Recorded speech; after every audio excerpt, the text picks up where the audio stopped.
원나블이라 불리며 학창시절을 온전히 지배했던 위대한 소년 만화들. 그 중에서도 블리치를 떠올릴 때 많은 분들이 지적하는 아쉬움이 하나 있습니다. 바로 떡밥을 제대로 회수하지 않고 끝냈다. 이것이 쿠보 작가의 역량 한계다 라는 비판이죠. 하지만 여러분은 오히려 쿠보 타이토라는 작가가 치밀하게 짜놓은 계획에 완벽하게 속아 넘어가신 거나 다름없습니다. 지난 2021년 12월 블리치 20주년을 기념하는 전시회가 열렸고, 당시에 더 브랜드 뉴 블랙이라는 한정판 아트북이 발매된 적이 있습니다.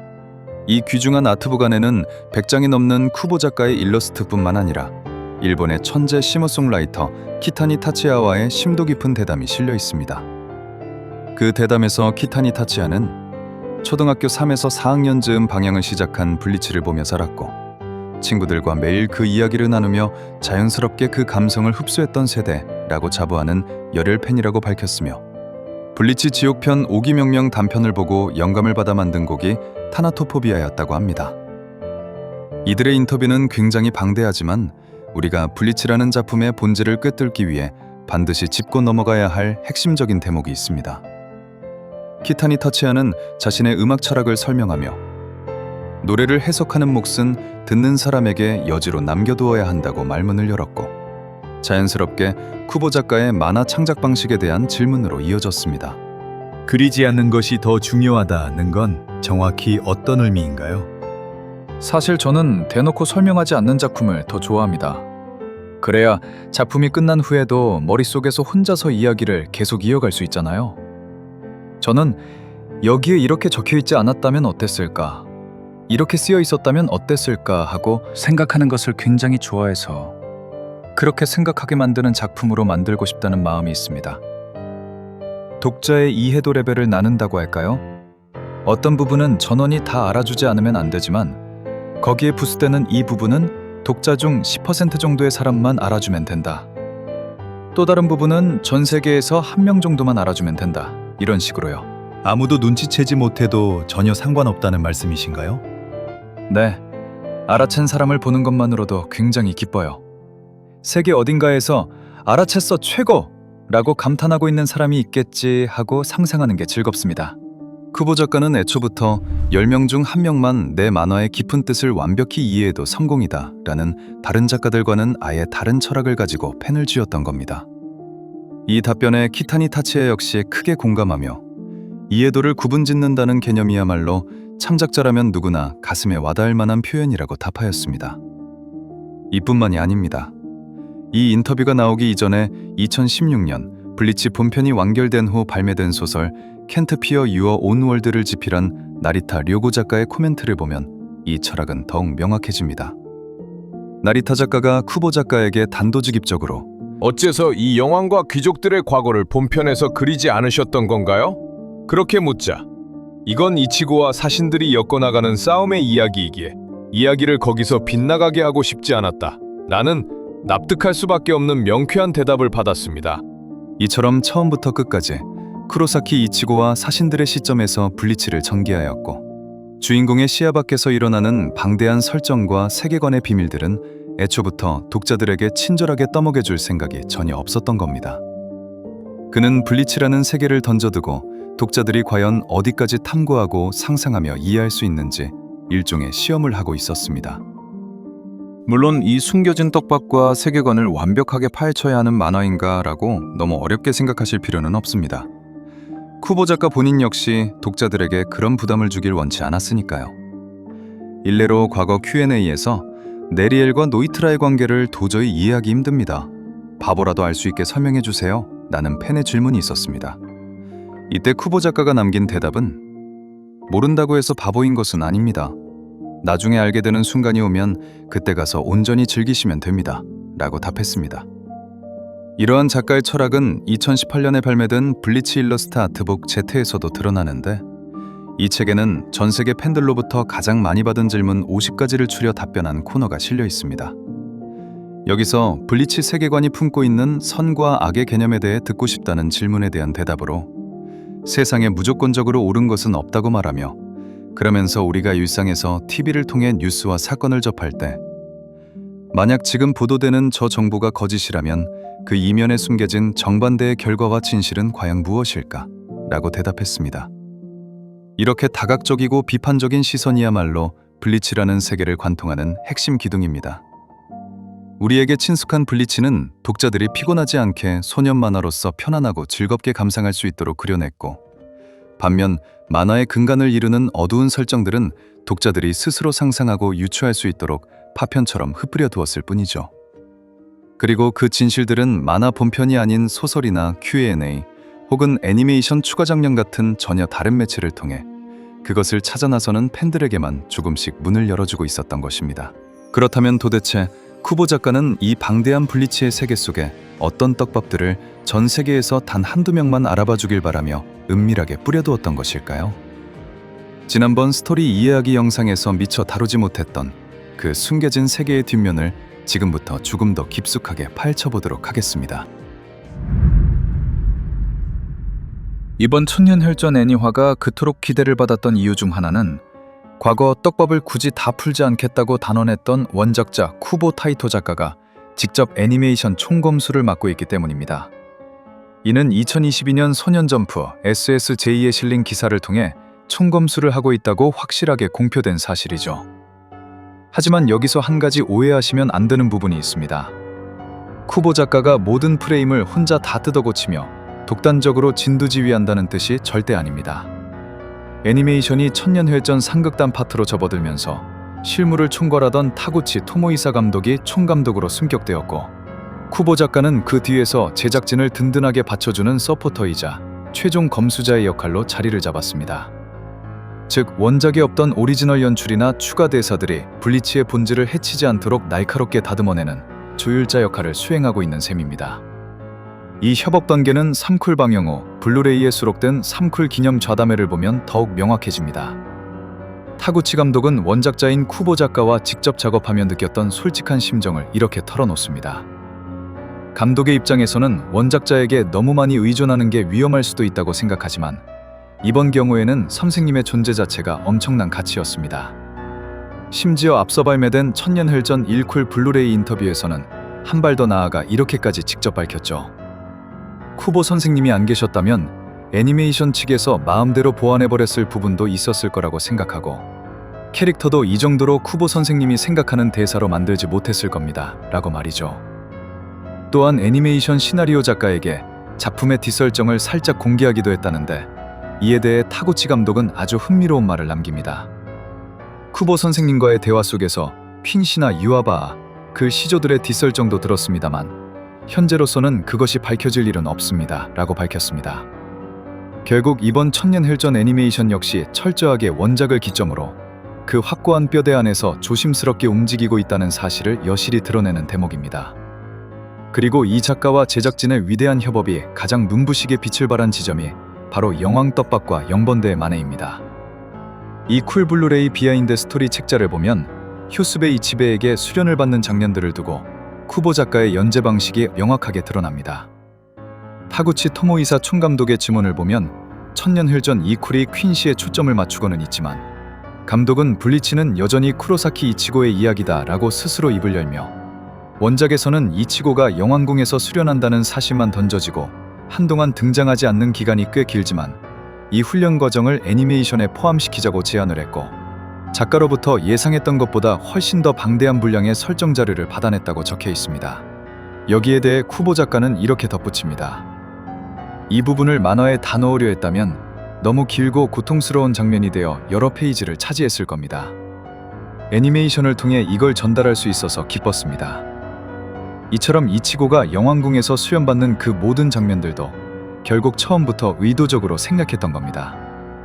이러한 독특하고 과감한 연재 방식에 대해서 과거에 이미 쿠보 작가는 샌드위치맨의 주간 라디오 점프에서 그 내막을 구체적으로 밝힌 바 있습니다. 純粋に結末は最初から決めていたのかっていうね、連載はいはいはい。してすぐに、はいこのブリーチっていう漫画がこうやって終わるんだっていうのはもう頭にあったんですか？結末は決めてましたね。決めている。はい。僕の場合は書きたいシーンごとにバラバラであって、はいでその間を繋いでいくみたいな書き方なんですけど、で最終的にここで終わるっていうのは決めてて、で、その間をどうしていくかみたいな感じです。それはずっと変わらずに15年間同じその結末は変わらないんですか？そうですね。まあ先生によってはね、もう翌週のことを考えずに書く人もいると。初回ですよね。聞きました。ありがとうございます。初回のことなのかね、ちょっとわからないですけど。最高でしたね。もうあの書き方は考えられないですか？そうですね。いや、僕も途中の書きたいところと書きたいところの間のところは、そんな考えずに書いてるんですけど、でも全部考えずには無理ですね。全部考えずに書くと、だから、ああいう漫画になるからさあ、そしてブリーチはですね、これすごいですね。およそ15年にわたってジャンプで連載、するんですよね。これはやっぱり長いですよね。相当長いこと。長かったですね。もう、はい人生みたいなもんじゃないですか。15年同じ漫画を連載するっていうのは。そうですね。ネタに詰まるってことなかったんですか？ネタにはつまんなかったですね。なんかもう大体決めてることを書いてたんで。いや、すごい。じゃあ、締め切りとかもそうですね。体調を崩した時だけですね、締め切りがやばかったのが。やばかったのは。はい。なんか、その週を書いてる時に次の週のことを考えながら書くみたいな感じなんで、はい。あんまりその次の週始める時にそんなに迷うとかがなくてっていう感じですね。きちきちっとしてるんですね、その性格も。 이 확고한 철학은 2018년 Z 일러스트집 발매 기념 인터뷰에서도 고스란히 이어집니다. 미공개 자료가 많이 나왔는데 기본적으로 낙서를 엄청 많이 하시잖아요. 일단 그려두고 잘 보관해 두시는 경우가 많고요. 이건 머릿속에 수백 명의 캐릭터가 희미하게 존재하고 있는 건가요? 그렇네요. 이미 계속 존재하고 있어요. 새로운 캐릭터를 내보낼 때는 그 이미지를 꺼내서 펜터치 하는 느낌이에요. 조정해서 내보내는 거죠. 하지만 가끔 시간이 없어서 조정을 덜하면 작중에서 점점 얼굴이 바뀌어가요. 그런 의미에서는 신규 캐릭터를 등장시키는 장면이나 이야기 구성으로 고민한 적은 없네요. 블리치를 보는 독자들의 오해 중 하나가 캐릭터를 이미 그려놓기 때문에 스토리는 신경 쓰지 않는다는 소문인데, 진실은 캐릭터는 생각날 때마다 이미 스케치해둔 상태였고, 세계관이 넓어질수록 캐릭터를 바로 가져와서 시간을 단축시키는 것이었습니다. 그래서 회차가 진행될 때마다 그 퍼즐 조각들을 정교하게 이어붙게 되고 떡밥으로 회수하는 것. 이것이 바로 블리치라는 작품을 관통하는 본질적인 구성 방식입니다. 저번 스토리 이해하기 영상에서 다루었던 유아바아가 검은 달이라는 떡밥, 영왕이 태양이라는 떡밥 역시 모두 이 거대한 기획안에서 미리 흩뿌려진 조각들입니다. 특히 영왕의 경우 원작에선 태양을 직접적으로 그리지 않았지만 이번 애니메이션에서는 영왕공이 등장할 때마다 영왕 뒤편에 대놓고 태양을 배치하여 작가가 숨겨두었던 떡밥을 훨씬 직관적으로 연출해 주었죠.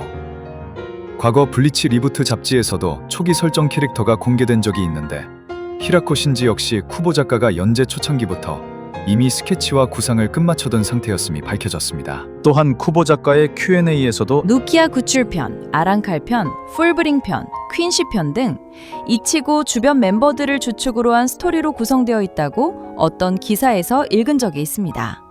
이러한 구성은 연재 시작 당시부터 쿠보 선생님께서 미리 정해두셨던 것인가요? 맞습니다. 연재가 계속 이어진다면 우류까지 갈 수 있겠지만 어떨려나 하고 생각하면서 그렸습니다. 라고 말하며, 쿠보 작가는 연재 초기에도 큰 틀은 이미 만들어두고 있었고, 그 사이에 캐릭터와 서사를 구축하여 스토리를 탄탄하게 메꾼 것임을 알 수 있었습니다. 그런데 왜곡된 정보와 더불어 이런 진실들이 독자에게 제대로 알려지지 않았을 뿐입니다. 앞서 말씀드린 작가와 제작진의 눈부신 협업 과정을 듣다 보면 여기서 한 가지 근본적인 의문이 생기실 겁니다. 도대체 쿠보 작가는 왜 이번 천년혈전 애니메이션에 자신의 열정을 쏟아붓고 있는 걸까? 사실 우리가 흔히 원나블이라 묶어서 부르지만 블리치는 그 위대한 대작들 중에서 초기 애니메이션의 수혜를 가장 온전히 받지 못한 뼈아픈 과거를 가진 작품입니다. 과거 라디오 방송에서의 솔직한 발언을 보면 당시 애니메이션화에 대한 작가의 복잡했던 심경이 고스란히 묻어납니다. さあ、そしてブリーチがですね、アニメ化されるわけなんですけど、いや、これやっぱり漫画家先生としてはもう相当嬉しい話になってくるんですね。そうですね。アニメ化されると。ジャンプに載っけてて、はい。ちゃんと人気取ってアニメ化されるんだろうなと思ってたんで、アニメ化されたって聞かれて、遅くないって当時は思いました。逆に。とんがってるな。いや当時ね僕の漫画割と遅めだったんですよ。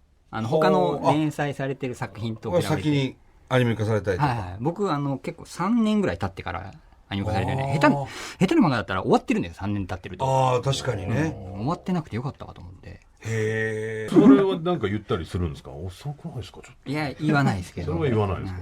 실제로 단행본 15권 이전까지의 판매량 추이를 보면 블리치는 별다른 애니메이션 버프나 대대적인 홍보 없이도 오직 작품성 하나만으로 이미 판매량이 수직 상승하고 있었습니다. 소울 소사이어티 편에 접어들며 인기는 그야말로 폭발했고 15권이 발매되기 직전에야 비로소 애니메이션 방영이 시작되었죠. 그렇게 뒤늦게 시작된 애니메이션은 주 1회씩 1년간 쉼없이 내달렸고 원작의 단행본 20권, 즉 아이젠 소스케의 배신으로 소울 소사이어티 편이 종료되는 그 완벽한 타이밍에 맞추어 2005년 12월 62화를 끝으로 성황리의 파트를 마무리합니다. 여기까지는 완벽했습니다. 진짜 문제는 바로 그 직후에 터졌습니다. 소울 소사이어티 편이라는 엄청난 고점을 찍었으면 곧바로 원작의 다음 하이라이트인 아랑칼 편으로 넘어가 시청자들을 묶어두어야 정상입니다만 애니메이션 제작진은 여기서 뜬금없이 원작이 없는 오리지널 스토리인 바운트 편을 제작해버립니다. 2006년 1월부터 시작된 이 바운트 편은 자그마치 1년이라는 시간 동안 방영되었습니다. 원피스나 나루토 역시 오리지널, 이른바 필러 에피소드가 많습니다. 하지만 투입 방식이 달랐습니다. 원피스의 경우는 큰 시리즈가 끝날 때 필러 에피소드를 넣어 2개월 안에 끝나고 다시 원작 내용이 진행되며 나루토는 초기 연재 때 2년 이상 원작의 내용을 그대로 애니메이션으로 만들어줬습니다. 반면 블리치는 원작 내용으로 최고조의 몰입감을 선사한 지 고작 1년 만에 본편과 전혀 상관없는 오리지널 스토리로 극의 척추를 완전히 끊어버린 겁니다. 지금처럼 넷플릭스나 유튜브로 진앙 방송을 몰아보던 시절도 아니었습니다. 오직 TV 본방송만 기다리던 시청자들에게 이 1년의 탈선은 치명적이었습니다. 이 시기에 수많은 시청자들이 대거 이탈했고 심지어 지금까지도 이 바운트 편을 정식 스토리로 착각해 실망하고 하차해버린 사람들이 수두룩할 정도로 당시 애니메이션의 흐름 조절은 그야말로 재앙에 가까웠습니다. 여기에 더해 작가의 속을 뒤집어 놓은 또 다른 문제도 있었죠. アニメのチェックとかするんですか？アニメチェック僕はしてましたね。あ、じゃあ結構関わって。そうですね、最初の頃してなかったんですけど、してないと結構原作と違ってきたりしてて、はいはいはいはい。それを見てるとお腹痛くなってくるんですよ。体がなんかイライラして違うじゃねえかってなってはあ、なるほど。へえ。ずっと最初のうちはもう違うシーンがもう耐えられなくて、はいはい。クッションをこう抱えながら見てて、アニメを途中からもうチェックさせてくれって話をして、台本を毎週送ってもらって、はい。僕キャラクターの喋り方とかすごい気になるタイプで、なるほど。で、まあやっぱり原作を伸ばさなきゃいけないんで、アニメってなると。で、原作にないセリフが出てくるんですね。そうなると、キャラクターをよく分かってらっしゃらない脚本の方が書くと、ちょっと雰囲気が違ったりとかするんで、なるほど。それって読者の人は気がつくんで、でそういうのも嫌だなっていうのもあって僕が直したりしてましたね。 이처럼 구작 애니메이션의 각색 과정에서 훼손된 원작의 디테일들이 수도 없이 많습니다만 그 중에서도 제작진이 캐릭터의 서사를 오독해버린 뼈아픈 피해 사례가 있습니다. 바로 아이젠 소스케입니다.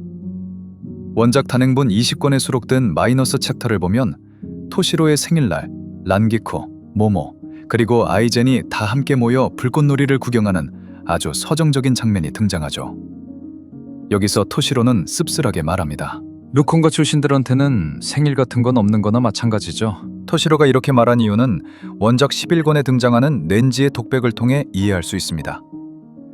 렌지의 회상 속 루콘가는 약한 자들이 가차없이 희생당하는 곳이었고 그 지옥 같은 빈민가에서 벗어날 유일한 방법은 목숨을 걸고 사신이 되는 길뿐이었습니다.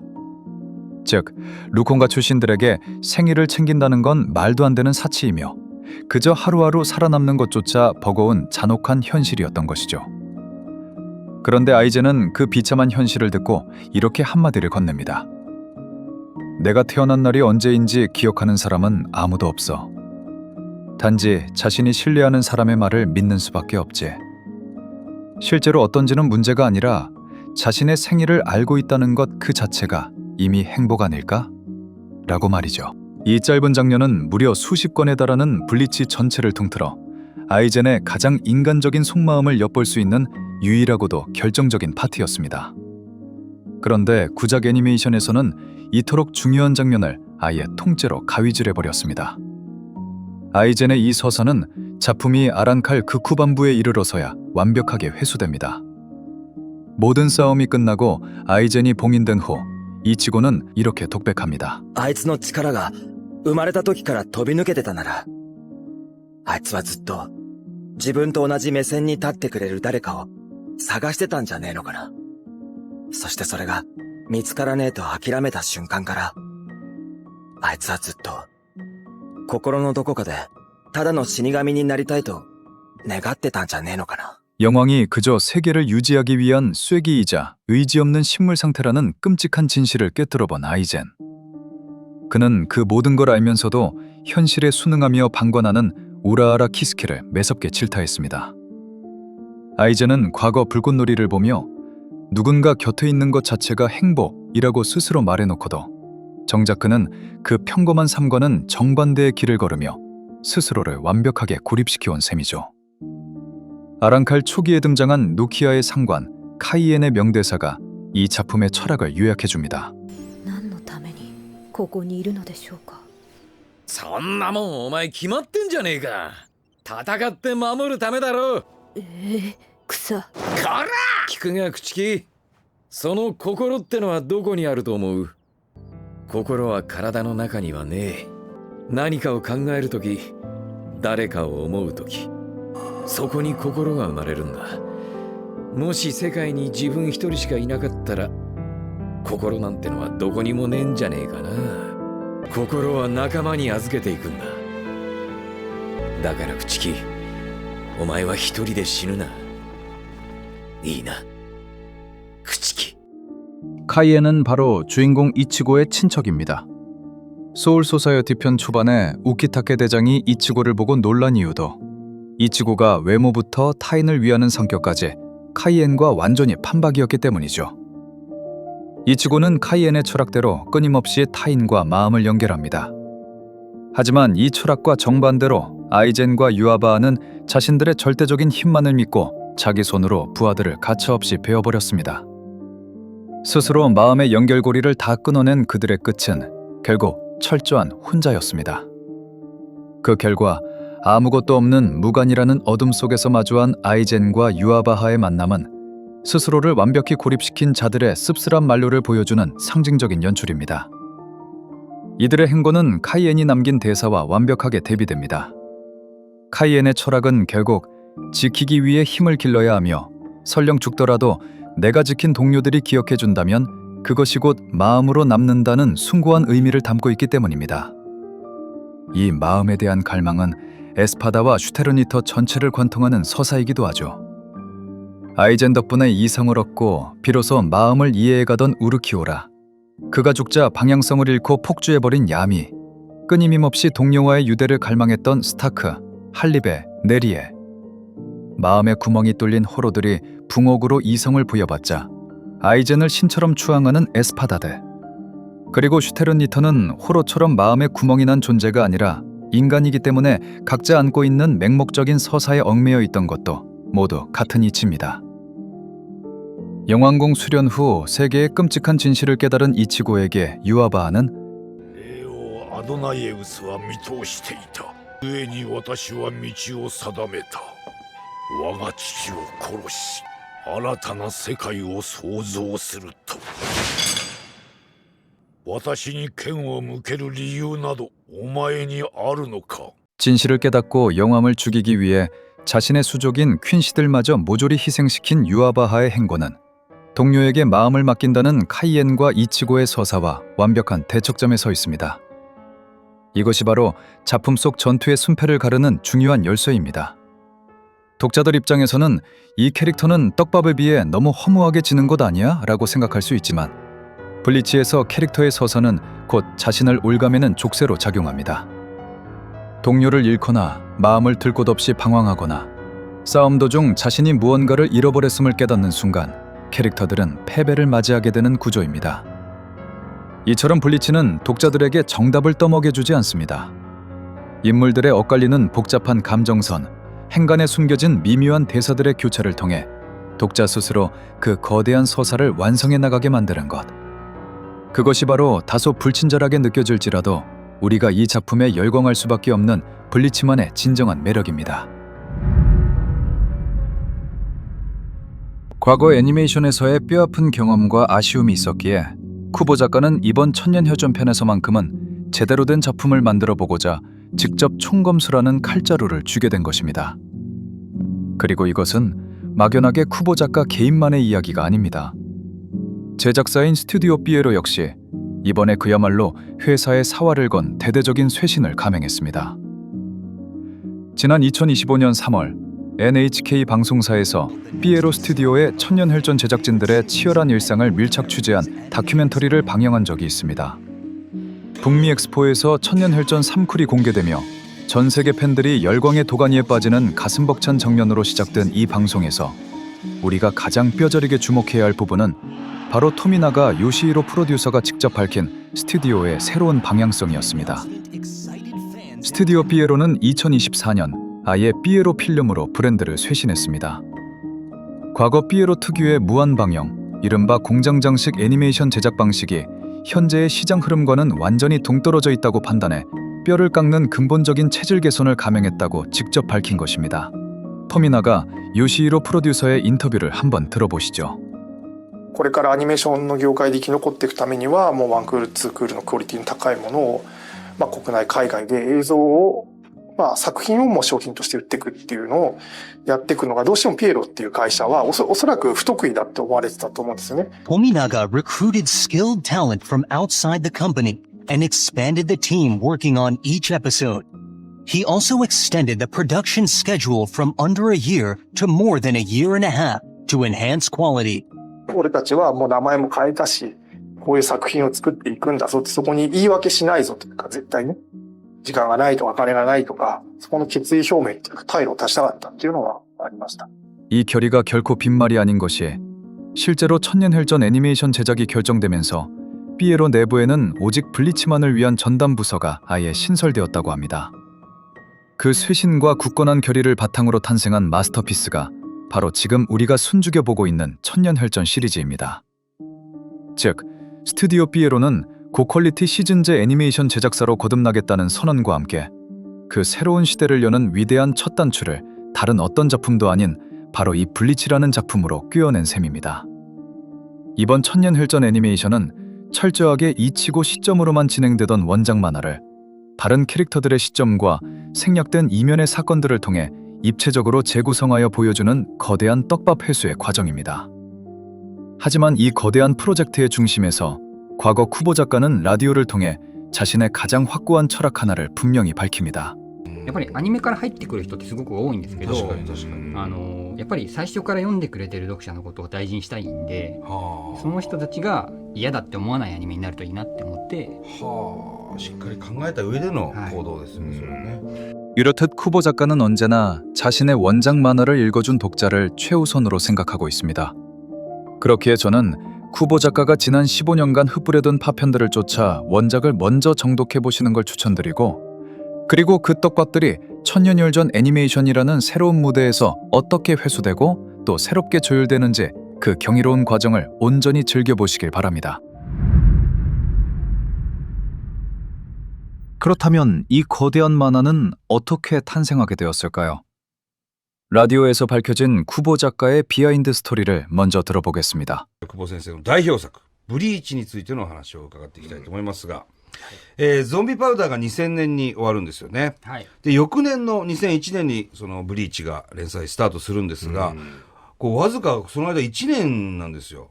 その1年で新しい連載が始まるっていうのはこれはもう相当大変なことなんですよね。そうですね。これの時もなんかそろそろ書けよって言われて、また上から葉っぱかけられて、はい、笹さんっていう初代担当に、そろそろ書けって言われて、でって言ってたら、それはそれでなんかいろんなね漫画家先生大体3年ぐらい書かない時期があったりとか、5年あったりとか、え1年って短いなってちょっと俺も思ったんですそうです。まあ僕まだその時ど新人なんで。ああ、なるほど。しかもゾンビパウダーって打ち切りなんで。ああ、なるほど。だともう早く行かないともう読者が忘れちゃう。はあはあはあ。っていうのもあって、まあ、早く書けって言われて、で、って言ってたら、増刊号、さっき言ってた増刊号の次出るやつの表紙の枠を開けたんで、開けたからもう書かなきゃダメだ言われて、ページが白になるぞ。なるほど。これプレッシャーですね。だから、わかりましたって言って、書き始めて、でそれでブリーチの読み切り版を書いて、それ載せていただいて、でそれの評判が良かったので、はい、連載にっていう形で。 라디오에서 쿠보 작가는 그저 평판이 좋아서 연재가 결정되었다며 자신을 낮춰 말했지만 이 시기에 숨겨진 비하인드는 점프 50주년 전시회 공식 카탈로그에 수록된 인터뷰를 통해 아주 명확하게 드러납니다. 쿠보 작가의 지면 데뷔작은 1996년 점프 증간호에 게재된 알트라 언홀리 하티드 머신이었습니다. 이후 두 번째 단편 룬마스터 우라라를 냈죠. 카탈로그는 시작부터 전형적인 신인 만화가들은 수많은 단편 콘티를 그리고 그중 하나가 연재로 이어지지만 쿠보의 경우는 달랐다며 그의 독특한 행보를 조명합니다. 2편 정도 그려서 증간호와 본지에 실리긴 했는데 막상 출판되고 나니 더 이상 그리고 싶지 않더라고요. 편집자에게 5페이지까지 콘티를 다 그렸다고 거짓말을 하기도 했죠. 그러면 그쪽에서 이미 45페이지 분량의 자리를 마련해뒀으니 빨리 그려 라고 받아치곤 했습니다. 아무런 수상 경력도 없는 신인에게 다짜고짜 원고부터 준비하라는 상황이 쿠보 본인도 이상했다고 여겼으며 보통 신인이라면 이례적인 특혜라며 넙죽받았겠지만 그는 매번 싫다고 대답하는 괴짜였다고 하죠. 이때부터 편집자가 네가 안 그리면 페이지가 백지로 나갈 텐데 그걸 원하느냐 라고 벼랑 끝으로 몰아세워 억지로 받아내기 시작했고 그때 세 번째 단편 배드 실드 유나이티드이 만들어졌습니다. 중요한 건 이 세 번째 단편을 본 후 히로시마에 살던 쿠보를 도쿄 슈에이샤 회의실로 직접 호출한 사람이 있었다는 사실입니다. 바로 1997년 원피스를 혹평했던 일화로 유명하며 드래곤볼과 나루토를 발굴해낸 전설의 편집장 토리시마 카지히코였습니다. 토리시마는 만화가 별 볼 일 없다며 책상에 드래곤볼과 북두의곤 1권을 콱 내리치고는 이런 걸 그려와 라며 대놓고 호통을 쳤습니다. 몇몇 독자는 이 일화가 블리치가 초창기에 형편없다고 욕을 먹었다고 와전되어 퍼져 있지만 이 사건은 쿠보 작가가 빈둥대던 극초기 신인 시절에 벌어진 해프닝일 뿐입니다. 카탈로그에서도 쿠보 작가 역시 완전 신인을 히로시마에서 도쿄까지 굳이 부른 이유는 저를 엄청나게 신경 써주었기 때문이라고 말하며 인터넷에는 이런 긍정적 맥락은 전부 거세된 채 악의적인 루머만 남겨져 있는 것이 현실입니다. 물론 혈기왕성했던 당시의 쿠보는 편집장의 호통을 듣고 짜증이 나 무려 1년을 쉬어버렸습니다. 1년 뒤에 편집자가 다시 찾아와 네가 만화에 관심이 있다는 걸 증명해봐라. 1화 분량의 콘티만 그려봐 라고 제안했고 기분 내키는 대로 그려서 승인을 받은 연재작이 좀비 파우더입니다. 좀비 파우더는 쿠보 작가 스스로 자신의 페이스를 찾지 못했다고 인정했고 조기 완결되었습니다. 그러나 여기서 진정으로 주목해야 할 것은 소년점프의 이례적인 연재 승인 과정입니다. 원래 소년점프는 적어도 3화 분량의 콘티 심사를 거쳐야 연재가 결정됩니다. 그런데 쿠보 작가는 1년을 통으로 쉬고 제출한 단 1화의 콘티만으로 정식 연재가 통과되었다고 합니다. 이게 얼마나 특이한 케이스냐면 나루토 작가의 카탈로그를 보면 알 수 있습니다. 나루토의 키시모토 마사시 작가는 대학교 4학년 때 단편 홉스텝으로 카라쿠리상 가작을 받으면서 처음 데뷔했으며 편집부에서도 재능 있다고 띄워주길래 열심히 초안을 짜서 냈다고 하죠. 그런데 내는 족족 다 거절당했고 심지어 몇몇 편집자들한텐 혹평까지 들었다고 합니다. 그래서 충격을 받고 그때부터 시나리오 작법서랑 창작법을 파고들어서 만들어낸 게 나루토였다고 하죠. 그런데 쿠보 작가는 단편이 끝나고 1년 동안 편집장이랑 기싸움하면서 집에서 쉬고 있다가 편집자가 직접 찾아와서 당장 그리라고 협박하니까 쓱쓱 그려서 낸 1화짜리 콘티가 프리패스로 통과된 겁니다. 여기서 놀라운 사실이 당시 좀비 파우더를 본 점프 편집부 연재회의에서 이 괴짜 녀석을 무조건 도쿄로 데려와서 그림을 그리게 해야 한다고 만장일치로 입을 모았기 때문이라고 합니다. 편집부는 그의 천재적인 재능을 꿰뚫어보고 작정하고 판을 깔아준 셈이죠. 좀비 파우더 조기 종료 후 편집부는 다시 한번 벼랑 끝 전술을 꺼내듭니다. 앞서 라디오에서 언급된 비워둔 표지 자리의 정체는 카탈로그에 명시된 바에 따르면 아카마루 점프의 건두 컬러 자리였습니다. 거기에 그려낸 블리치 파일럿 단편이 앙케이트 1등을 차지하며 전설의 시작을 알렸죠. 당시 쿠보와 친했던 담당 편집자는 그가 실증을 잘 내는 성격이기에 3년 정도면 질릴 테니 단행본 30권, 약 6년 분량만 목표로 내보자고 제안했습니다. 쿠보는 이때부터 스토리라인의 전체적인 틀을 전부 짜둔 상태에서 시작했다고 하며 편집자가 말했던 3년 안에 끝낸다는 마인드로 작업했다고 합니다. 그래서 스토리라인이 이미 어느 정도 구축이 된 상태이기에 쿠보 작가가 캐릭터를 계속 늘려도 상관이 없던 것이죠. 그런데 연재가 거듭될수록 회차가 늘으면서 스스로 그림 그리는 재미에 푹 빠져들었고 그것이 바로 오늘날의 거대한 블리치 세계관이 된 것입니다. 원나블이라 불리는 세 작품의 작가들은 모두 같은 시기에 펜을 쥔 신인들이자 동시대에 절차탕마한 동료들이었습니다. 우리가 이들을 원나블이라는 거대한 이름으로 묶어 부르는 진짜 이유는 단순히 당시 판매량이 높았기 때문이 아닙니다. 가장 치열했던 소년 만화의 황금기에 비슷한 시기에 출발하여 오직 작품이 가진 압도적인 매력 하나로 자신의 가치를 입증하고 전 세계 만화 팬들의 뇌리에 그 이름을 영원히 각인시킨 한 시대를 풍미한 위대한 개척자들이기 때문입니다. 가장 먼저 주목해야 할 것은 철저하게 분리된 두 개의 공간, 정령정과 빈민수용소 루쿤가입니다. 정령정 내부의 기술개발국은 첨단 모니터와 통신, 자원을 독점하고 있습니다. 하지만 그 외곽을 둘러싼 거대한 슬럼과 루쿤가의 풍경은 일본의 봉건 시대에 철저히 멈춰있죠. 이것이 단순한 기술의 한계나 낭만적인 전통의 보존이 아닙니다. 이는 지배층이 산업화의 싹을 의도적으로 거세한 것이죠. 루쿤가의 교통과 통신이 발달하고 개인의 영역이 확장될수록 통제할 수 없는 민간 영역 또한 확장된다는 의미입니다. 그래서 이들은 주민들이 스스로 살아갈 수 없도록 정보와 교통을 차단하고 빈곤과 원시적 생존 투쟁 속에 가두는 길을 택했습니다. 하루하루 살아남는 데 에너지를 쏟게 만들어 저항의 싹을 원천적으로 잘라버리는 완벽한 우민어 정책이자 끔찍한 통제 방식인 것입니다. 이런 체제가 확립된 이유는 과거 동부지부의 소울 소사이어티가 무장 폭도 집단이었기 때문입니다. 과거 야마모토 총대장이 이끌던 초대오정 13대는 압도적인 무력을 지닌 피해 굶주린 살인기 집단이었습니다. 이들은 퀸시들이 호로를 학살해 세계의 순환이 흔들리자 대화가 아닌 학살을 택했습니다. 현세에 뿌리내린 퀸시의 제국 리이트라이를 무너뜨리고 닥치는 대로 도륙했죠. 하지만 총대장도 알고 있었습니다.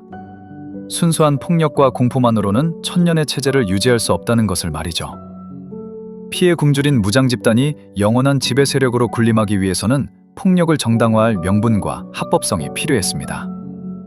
그래서 중앙 46실이라는 사법행정기관을 세우고 길들여지지 않던 살인기들에게 제복을 입혀 국가의 공식적인 군대이자 경찰로 신분 세탁을 시킨 것입니다. 국민을 지키는 방패가 되어야 할 법이 소울 소사이어티에서는 스스로를 성역화한 귀족들과 중앙 46실의 맹목적인 통제 수단으로 전락했습니다. 쌍극처형이나 마유리의 루콘과 수만 명 학살이 그들의 율법 안에서는 합법적인 조치였던 이유가 바로 이것입니다. 결국 동고 소울 소사이어티는 평화로운 사후 세계가 아니라 소수의 엘리트들이 기득권을 지키기 위해 신마저 도구로 전락시키고 다수를 억압하는 과두제적 통제 사회입니다.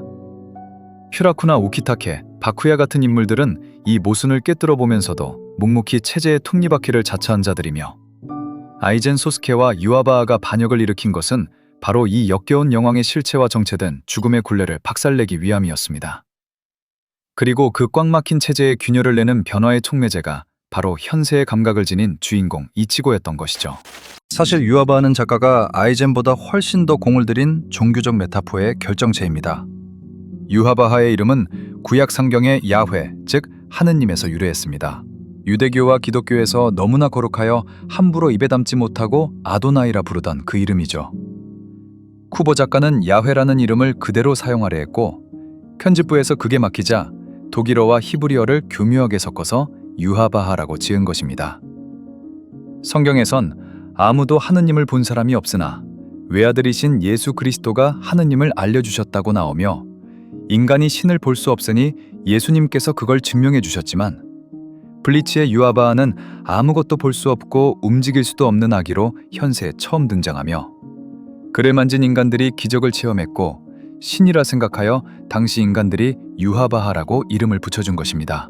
또한 이번 애니메이션에서 밝혀진 영왕의 실제 이름 아도나예우스는 고대 영지주의 신화에서 태양신을 뜻하며 그 어원은 역시 히브리어 아도나입니다. 霊王アドナイエウスは見通していた。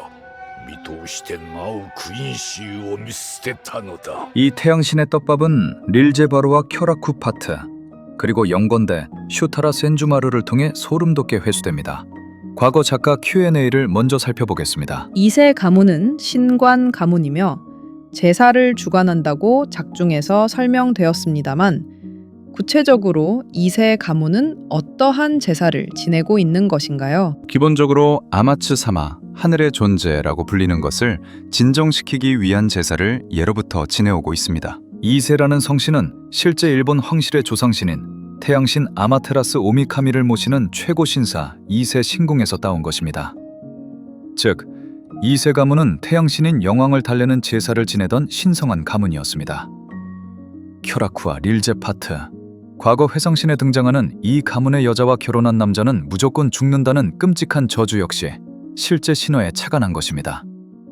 무녀들이 이미 영왕에게 바쳐진 아내였기 때문에 감당할 수 없는 신의 기운 탓에 평범한 대릴 사이들이 모두 죽어나갔다고 해석할 수 있죠. 이 굴레를 끊어내기 위해 나나오의 어머니는 심검, 팔경검을 큐라쿠에게 숨겨달라 부탁했고 그 대가로 처형당했습니다. 이 팔경검의 디자인과 설정은 결코 우연이 아닙니다. 실제 2세 신궁에 보관된 3종 신기, 칼, 거울, 고곡글을 모두 융합한 형태이며 특히 신의 힘을 반사한다는 설정은 3종 신기 중 하나인 야타의 거울 특성과 완벽히 맞닿아 있습니다. 태양신 떡밥은 여기서 끝이 아닙니다. 이 신화는 영번대 슈타라 센주마루의 모습과 그녀의 만해로 직접 이어집니다. 일본의 고사기와 일본 서기에 따르면 태양신 아마테라스는 직조의 여신으로도 알려져 있습니다. 신화 속 유명한 일화가 있는데 남동생인 스사노오가 난동을 부리며 태양의 여신 아마테라스의 직조시에 지붕에 생가죽을 벗긴 말을 집어던집니다. 이에 분노하고 충격을 받은 아마테라스가 아마노이 와터라고 부르는 하늘의 동굴에 몸을 숨겨버렸고 태양신이 사라지자 지상에 끝없는 어둠이 깔리게 되었다는 이야기입니다. 이 신화를 알고 센주마루를 보면 모든 게 맞아떨어집니다. 슈타라 센주마루의 슈타라라는 이름은 산스크리트어 수트라에서 유래한 불교 용어입니다.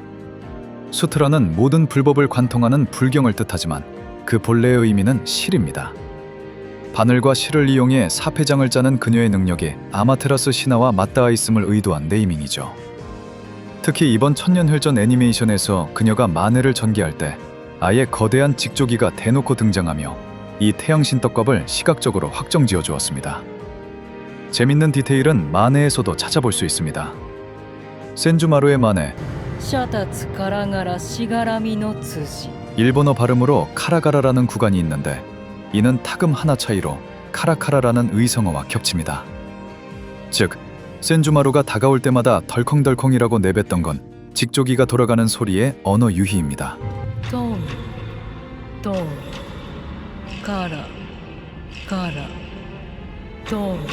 이렇게 센주마루의 만해가 발동하며 직조기의 틈에 상대를 집어넣어 적군이 어떤 식으로 죽을지 미리 암시하는 장면이 나왔었습니다. 애니메이션에서는 우류가 퀸시의 힘으로 이를 파괴하며 끝난 것처럼 보였지만 이 예언은 원작에서 그대로 실현되었죠. 특히 센주마루의 만해 속에서 릴제바로가 갇혔던 공간을 보면 8개의 거울로 둘러싸인 공간이었습니다. 당시 릴제는 거울을 향해 총을 쏘았다가 반사된 자신의 총알에 관통당해 리타이어했죠. 이 장면은 앞서 말씀드린 아마테라스 신화의 결말부와 이어집니다. 하늘의 동굴에 숨어버린 태양신을 밖으로 유인하기 위해 다른 신들이 동굴 앞에 걸어두었던 것이 바로 3종 신기 중 하나인 야타의 거울이었습니다. 그 후 신들이 춤을 추자 호기심에 밖을 내다봤고 거울을 바라보다가 그 사이에 아마테라스를 끌어내어 세상의 빛을 되찾았다는 이야기죠. 센주마루의 만해가 보여준 이 8개의 거울 예언은 훗날 큐라쿠와 나나오가 릴제를 쓰러뜨릴 때 완벽하게 회수됩니다. 신검 팔경검이 2세 신공의 야타의 거울을 착안했다는 사실을 명확하게 알 수 있죠. 홀슈텐디히의 완성형에 도달했던 릴제가 팔경검을 마주하며 남겼던 대사 역시 이를 훌륭하게 증명해줍니다. なんだその剣は。随分と下品にキラキラと光る剣だね。眩しくて刀身も見えやしない。目障りだ。そうですか。よかった。あなたの目に光って映るのならば、それはあなたの放つ神の光を乱反射しているということです。 이처럼 세계관 곳곳에 숨겨진 쿠보 작가의 치밀한 의도를 파악하고 나면 신의 사자였던 릴제를 하필이면 왜 팔경검으로 파괴해야만 했는지 그 필연적인 이유를 깨닫게 됩니다. 결론적으로 블리치에서 말하는 태양신이라는 떡밥은 단순히 영왕이 태양신이라는 단편적인 개념을 넘어서 신을 부르는 방식과 신화적 은유만 달랐을 뿐 결국 문명을 이루는 그 거대한 뿌리는 하나로 통하고 있었다는 것을 보여주는 작가의 세계관 설계였습니다. 퀸시는 단순히 피를 이어받은 일족이 아닙니다. 유아바하의 힘을 부여받은 자들이 왕에게 절대적인 충성을 바치며 오직 그를 위해 국가를 건국하고 영토를 확장해 나가는 과정에서 형성된 거대한 세력입니다. 이때도 유아바하는 퀸시의 정통 숭혈을 강조했고 퀸시의 힘만을 지닌 자들을 에이트 퀸시라 불렀으며 그 외 혼혈로 이루어진 자들은 게미슈트 퀸시로 분류했습니다. 그리고 원작에서 순수 혈통을 유지하기 위해 퀸시들은 지속적으로 그 혈통들끼리 대를 이어온 것으로 볼 수 있죠. 중요한 건 이 모든 행적이 인간들이 사는 현세에서 이루어지고 있었다는 것입니다. 그런데 블리치 초반, 현세에 사는 사람들은 퀸시는커녕 유아바하의 이름조차 모르고 퀸시는 사신에게 전부 멸족당했다고만 나왔었죠.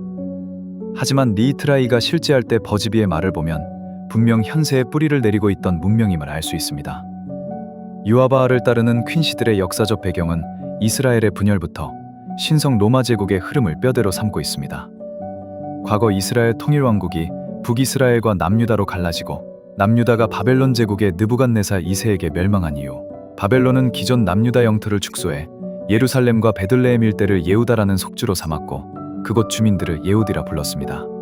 이와 동시에 유다 왕국의 엘리트 계층을 바벨론의 특정 정착지로 강제 이주시켜 포로 생활을 하게 했습니다. 비록 나라는 잃고 고향에 남은 자들과 타국으로 끌려간 자들로 나뉘었지만 이들은 식민지배나 거주지에 동화되지 않았습니다. 오히려 스스로를 유다 왕국의 후손이라는 의미에서 예후디라 부르며 흔들림 없는 민족적 정체성을 굳혀갔습니다. 하지만 유대인들에게 이 이름은 단순히 식민지배국이 부여한 지리적 명칭을 넘어섭니다. 사무엘하 2장 1절에서 사울의 시대가 끝나고 다윗이 왕조를 시작할 때 하나님은 그에게 유다로 가라고 명하셨다고 나오죠. 즉 유대인이라는 이름 속에는 다윗 왕조와의 거룩한 약속과 반드시 자신들을 고향으로 돌아가게 하시고 성전을 회복시키실 것이라는 강력한 소망이 담겨 있는 것입니다. 이러한 신함은 유대인들이 전 세계로 흩어진 상황 속에서도 흔들림 없는 정체성을 유지하는 원동력이 됩니다. 바벨론 포로기나 기원 후 70년 로마 제국에 의한 멸망 등 수많은 고난 속에서 이방 문화와 종교의 틈바구니에 놓였음에도 그들은 다른 인종과 섞이거나 동화되는 대신 오히려 혈통적이고 민족적인 유대인으로서의 정체성을 굳혀갔습니다. 퀸시들 역시 마찬가지입니다. 사신들에 의해 리히트라이히라는 역사 자체가 현세에서 지워졌음에도 그들은 이방에 동화되지 않고 정령정의 그림자 속에 반덴라이히를 세워 천년간 복수를 갈망하며 정체성을 유지했습니다. 특히 퀸시하면 군복과 독일어 명칭들 때문에 단순히 독일인만을 떠올리기 쉽지만 실상 만화를 자세히 들여다보면 퀸시가 순수한 독일인들로만 이루어진 단일 민족 집단이 아니라는 것을 알 수 있습니다. 원작에 등장하는 슈테른리터들의 이름을 보시면 게르만계 이름뿐만 아니라 라틴계, 영미권, 프랑스, 심지어 동양계까지 매우 다국적이고 다인종적인 네이밍이 뒤섞여 있습니다. 이것이 바로 앞서 말씀드린 신성 로마 제국의 역사적 특성과 완벽하게 맞닿아 있는 대목입니다. 과거 고대 로마 제국이 붕괴한 후 그 정치적 종교적 권위를 고스란히 이어받아 탄생한 것이 바로 오늘날 독일의 뿌리가 된 신성 로마 제국이었습니다. 이 제국은 게르만족이 주축이 되긴 했으나 끊임없는 정복 전쟁과 종교적 통합을 거치며 유럽 전역의 다양한 민족과 국가들을 하나로 흡수한 거대한 다민족 복합 제국이었죠. 유하바하의 리 트라이히 역시 이와 똑같은 길을 걸었습니다. 퀸시의 힘과 신앙을 앞세워 현세의 영토를 무자비하게 확장해 나갔고 그 과정에서 수많은 이민족과 그들의 문화가 제국 아래로 강제 흡수되었던 것입니다. 이를 뒷받침해 주는 것이 바로 정반대의 성향을 띤 동부 소울 소사이어티의 모습입니다. 동부의 사신들을 보면 대장과 부대장급 인사들이 철저하게 고전적인 일본식 이름을 사용합니다. 일본은 과거 세국 정책을 통해 서양 문물의 유입을 철저하게 막고 고립을 자처했습니다. 동부 소울 소사이어티 역시 새로운 변화보다는 자신들이 완벽히 통제할 수 있는 영원한 기득권의 유지를 원했기에 빗장을 걸어 잠근 것입니다. 완결 시점에 이르러서야 쇄국과 폭력의 상징이었던 야마모토 총대장과 우노하나가 사라지며 과거 호정 13대의 체제가 역사 속으로 저물고 마침내 새로운 세대가 들어서며 마무리가 되는 구조입니다. 결국 쿠보 작가는 슈테른리터들에게 다국적이고 다인종적인 이름을 부여하여 그들이 거대한 정복제국이었음을 암시하는 동시에 동부 호정 13대에게는 일본식 이름만을 부여하여 그들이 수백 년간 진화를 멈춘 고립된 전체주의 사회임을 시각적으로 그리고 언어적으로 완벽하게 대비시켜 놓은 것입니다. 이 연장선으로 서부 지부 런던이 배경인 후속작 번더위치를 보면 흥미로운 점이 발견됩니다. 제복이 흰색 대신 검은색으로 등장하는 퀸시들의 모습도 볼 수 있고 영왕과 관련 있는 풀브링거들의 모습도 볼 수 있죠. 이는 게르만족이라는 조사는 같지만 일찍이 헤어져 서로 완전히 척을 지고 독자적인 나라로 발전한 영국과 신성 로마 제국의 역사적 특수성을 반영한 영리한 떡밥입니다. 하지만 이 모든 서사는 유아바하가 호로를 멸절시키는 이념 때문에 사신과 치열하게 대립하게 되면서 현세에 찬란하게 존재했던 리트라이는 역사 속으로 사라집니다. 과거 장면에서 사신들이 인간의 기억을 조작할 수 있다는 묘사가 여러 번 등장했죠. 인간이 사신과 호로의 존재를 알아선 안 된다는 명목이었습니다. 과거 북부 영토는 분명 유아바하의 지배하에 숨쉬고 있던 거대한 문명이었으나 사신들에 의해 인간들의 역사에서 퀸시의 존재 자체가 완전히 지워지고 조작된 새로운 역사가 더 씌워진 것입니다.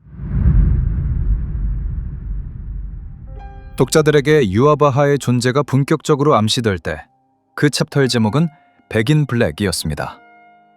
여기서 검정이라는 색채는 효스베이 지배의 먹칠을 의미하기도 하지만 본질적으로는 유아바하 그 자체를 상징합니다. 바쿠야, 아이젠, 긴조 등 지금까지 이치고가 싸워온 보스격 캐릭터들은 모두 이름에 색깔이 들어가 있습니다만 유아바하의 이름에도 색깔과 관련된 의미가 있는 것일까요? 아주 초기 설정에서 유아바하에게는 유아바하 벨츠라는 가명이 붙어 있었습니다. 벨츠는 바스크어로 검은색입니다. 바스크어는 1937년 나치 독일 공군의 폭격으로 비극을 맞은 스페인 게르니카 지역의 언어입니다. 그때 파블로 피카소가 나치의 잔혹성에 분노하면서 그려낸 작품이 게르니카라는 벽화였고 이 그림이 전쟁의 폭력성과 파시즘을 고발하는 20세기 상징 중 하나가 되었습니다. 유아바하의 이름과 나치식 제복 연출은 결코 우연이 아니었죠. 과거 나치는 아리아인과 게르만족을 최상위에 두는 끔찍한 우생학으로 수많은 유대인과 타민족을 학살했습니다. 그리고 친유대 슈츠슈타페를 만들어 순수한 엘리트 혈통을 고집했죠. 유아바하 역시 똑같았습니다. 반덴라이히라는 국가를 세운 이후부터 그는 타종족의 피가 섞인 게미슈트 퀸시를 체제를 더럽히는 열등한 존재로 취급하여 아우스발렌을 발동하였고 혼혈 퀸시들의 생명력을 무자비하게 거두어들였습니다. 오직 순혈인 에이트 퀸시만을 남기기 위한 끔찍한 서열화의 결과로 퀸시의 힘이 내재되어 있던 이치고의 어머니가 호로에게 목숨을 잃었고 현세에 숨어 살던 다른 게미슈트 전체도 전멸했습니다. 그리고 이 피바람 속에서 살아남은 자들이 슈테른리터였죠. 과거 Q&A를 보시면 명확히 알 수 있습니다. 슈리프트는 이니셜을 부여하고 본인의 성질에 따라 능력이 발현되는 것인가요?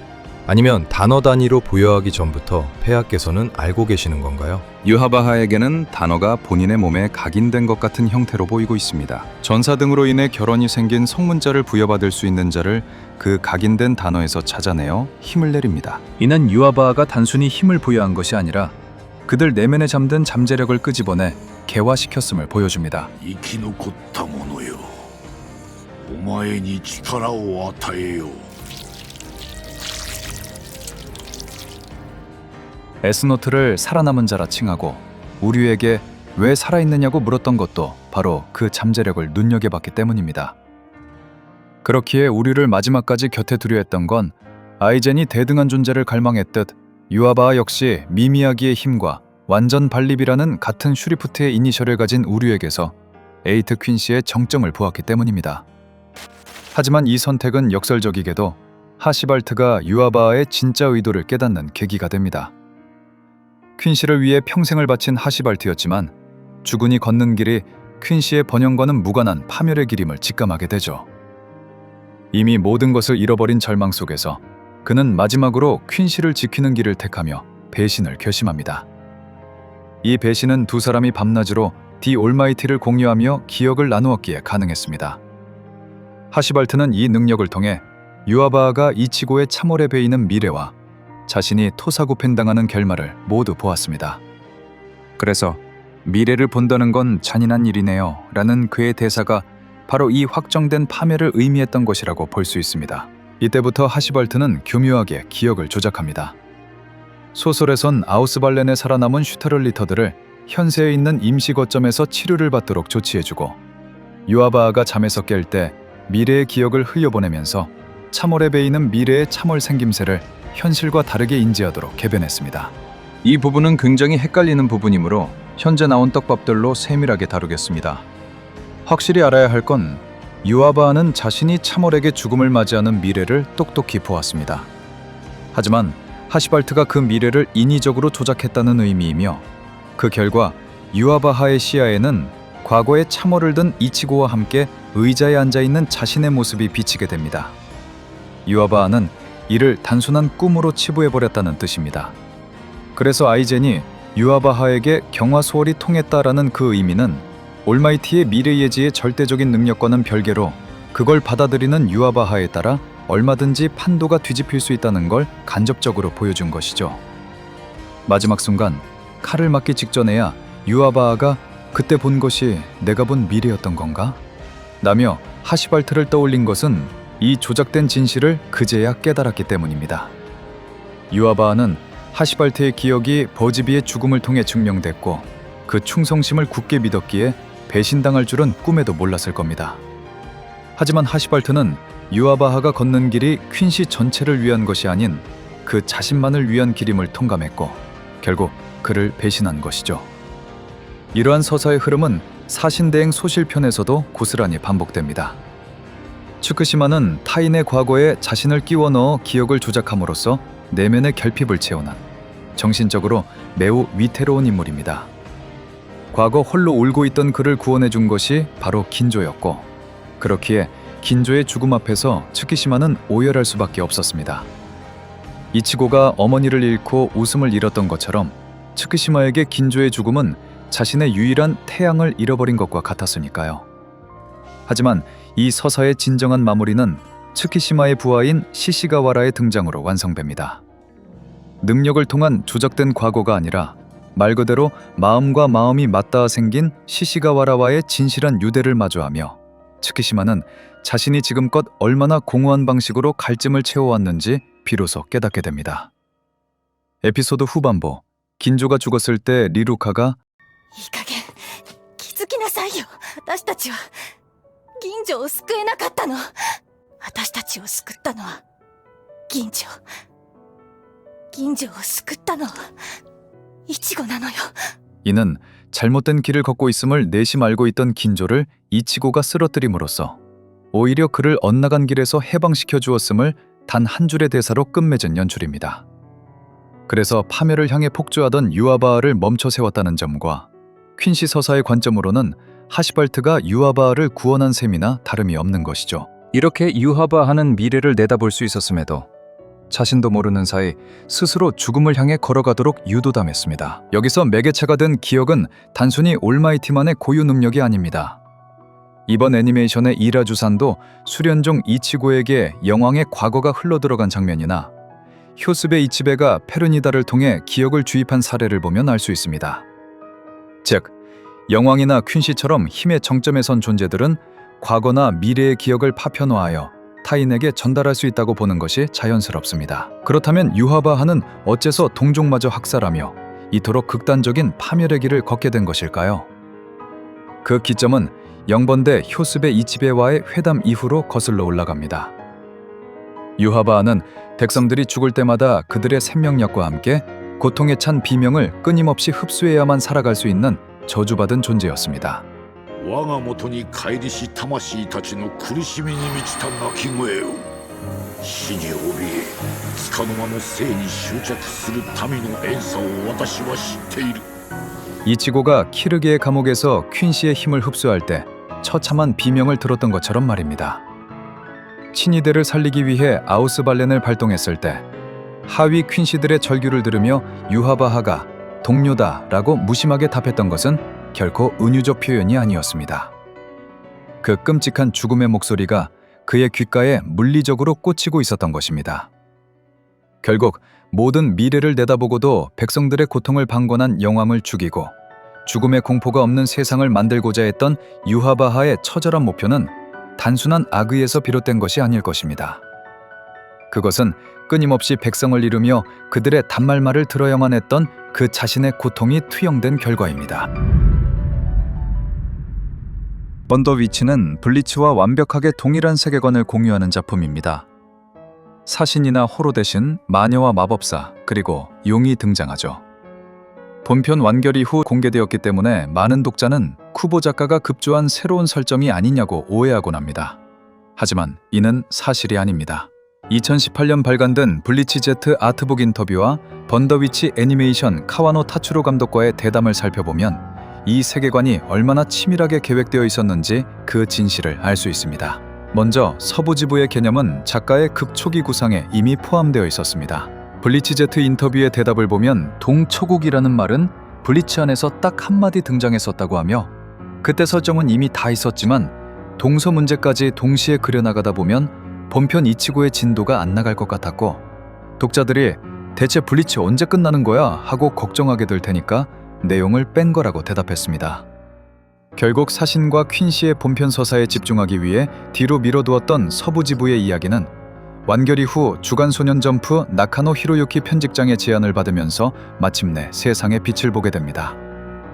이 치밀함은 애니메이션 제작 과정에서도 돋보입니다. 쿠보 작가는 갑철성의 카바네리에서 훌륭한 액션 작화를 선보였던 신인 카와노 타츠로 감독을 직접 발탁했습니다. 재미있는 점은 애니메이션의 엑스트라들조차 쿠보 작가가 직접 그린 것 같다고 칭찬했다는 것인데 이는 작화 스태프 중 야마다 나츠키라는 애니메이터가 쿠보 작가의 데뷔작 좀비 파우더 시절부터 열렬한 팬이었기에 가능한 결과였습니다. 이 대담에서 카와노 감독은 아주 예리한 질문을 던집니다. 영국은 일본과 마찬가지로 섬나라이며 역사적으로 타국의 침략도 적지 않은데 무대를 런던으로 삼은 건 단순하게 동과 서라는 개념만으로 생각해서 그린 건 아닌 것 같다라는 질문이었죠. 이에 쿠보 작가는 지금은 일단 런던으로 했다 정도로만 말해두겠다며 묘하게 말을 얼버무렸습니다. 작가가 런던의 역사적 배경에 대한 대답을 피한 이유는 당연히 이 설정이 블리치를 관통하는 퀸시 제국의 서사와 완벽하게 맞닿아 있기 때문이라 볼 수 있죠. 이어진 질문에서도 블리치 때처럼 세세하게 정해져 있으면서 본편에는 나오지 않네요 라는 말이 나오자 쿠보 작가는 이야기를 즐길 수 있도록 최소한으로만 설명하고 나머지는 상상해줬으면 좋겠다고 답했습니다. 즉 번더위치의 설정이 풀리면 풀릴수록 블리치 본편에 감춰진 설정도 같이 풀리는 구조인 셈입니다.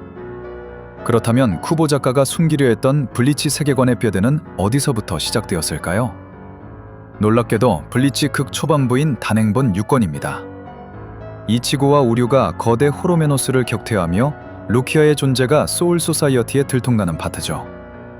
이때 만화책을 유심히 보면 동초국 13번대 소속 쿠치키 루키아라는 명칭이 정확히 명시되어 있습니다.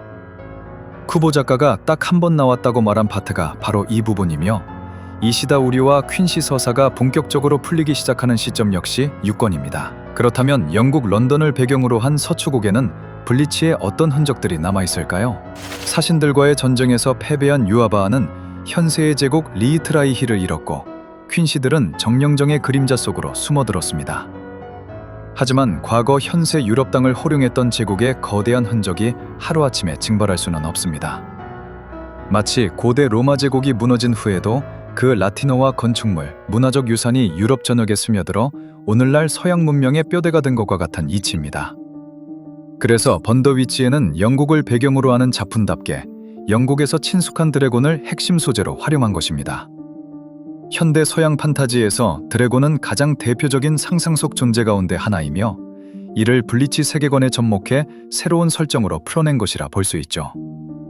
하지만 쿠보 작가는 독자들이 집중해서 읽다 보면 여기서 말하는 드래곤이 결국 블리치의 호로 이야기구나 라고 깨닫게끔 의도했다고 밝혔습니다. 잡중 주연인 니니가 일본에서는 묻지도 따지지도 않고 전부 죽여버린다며? 라고 묻는 장면이 이를 완벽히 증명합니다. 다만 이들을 대하는 태도는 완전히 달랐습니다.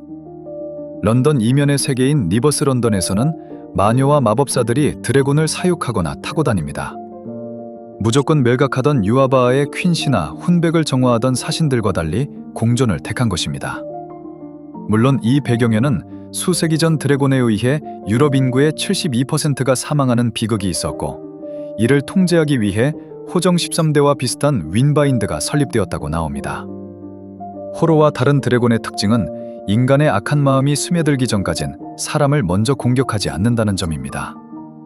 하지만 악의가 스며들어 다크 드래곤으로 변질되면 호로처럼 닥치는 대로 인간을 학살하며 그 얼굴 역시 짐승이 아닌 기괴하게 절단된 단면의 형태를 띠게 됩니다. 이 다크 드래곤 중 고대 드래곤 7마리를 메르엔스라 부르는데 이들이 리버스 런던에 갑자기 나타나 폭주하게 된 원인이 바로 주인공 발고입니다. 발고는 인간임에도 다크 드래곤과 함께 생활하며 드라고톡신이라는 독에 노출되어 오히려 드래곤을 강력하게 끌어들이는 드래곤 클레드로 각성한 특이 체질입니다. 흥미로운 건 발고가 무기인 트럼펫을 검의 형태로 바꾸어 폭주하는 고대 드래곤 신데렐라를 잠재우는 장면입니다. 물건의 형태를 변화시키는 능력, 우리는 블리치에서 이를 풀브링이라 부릅니다.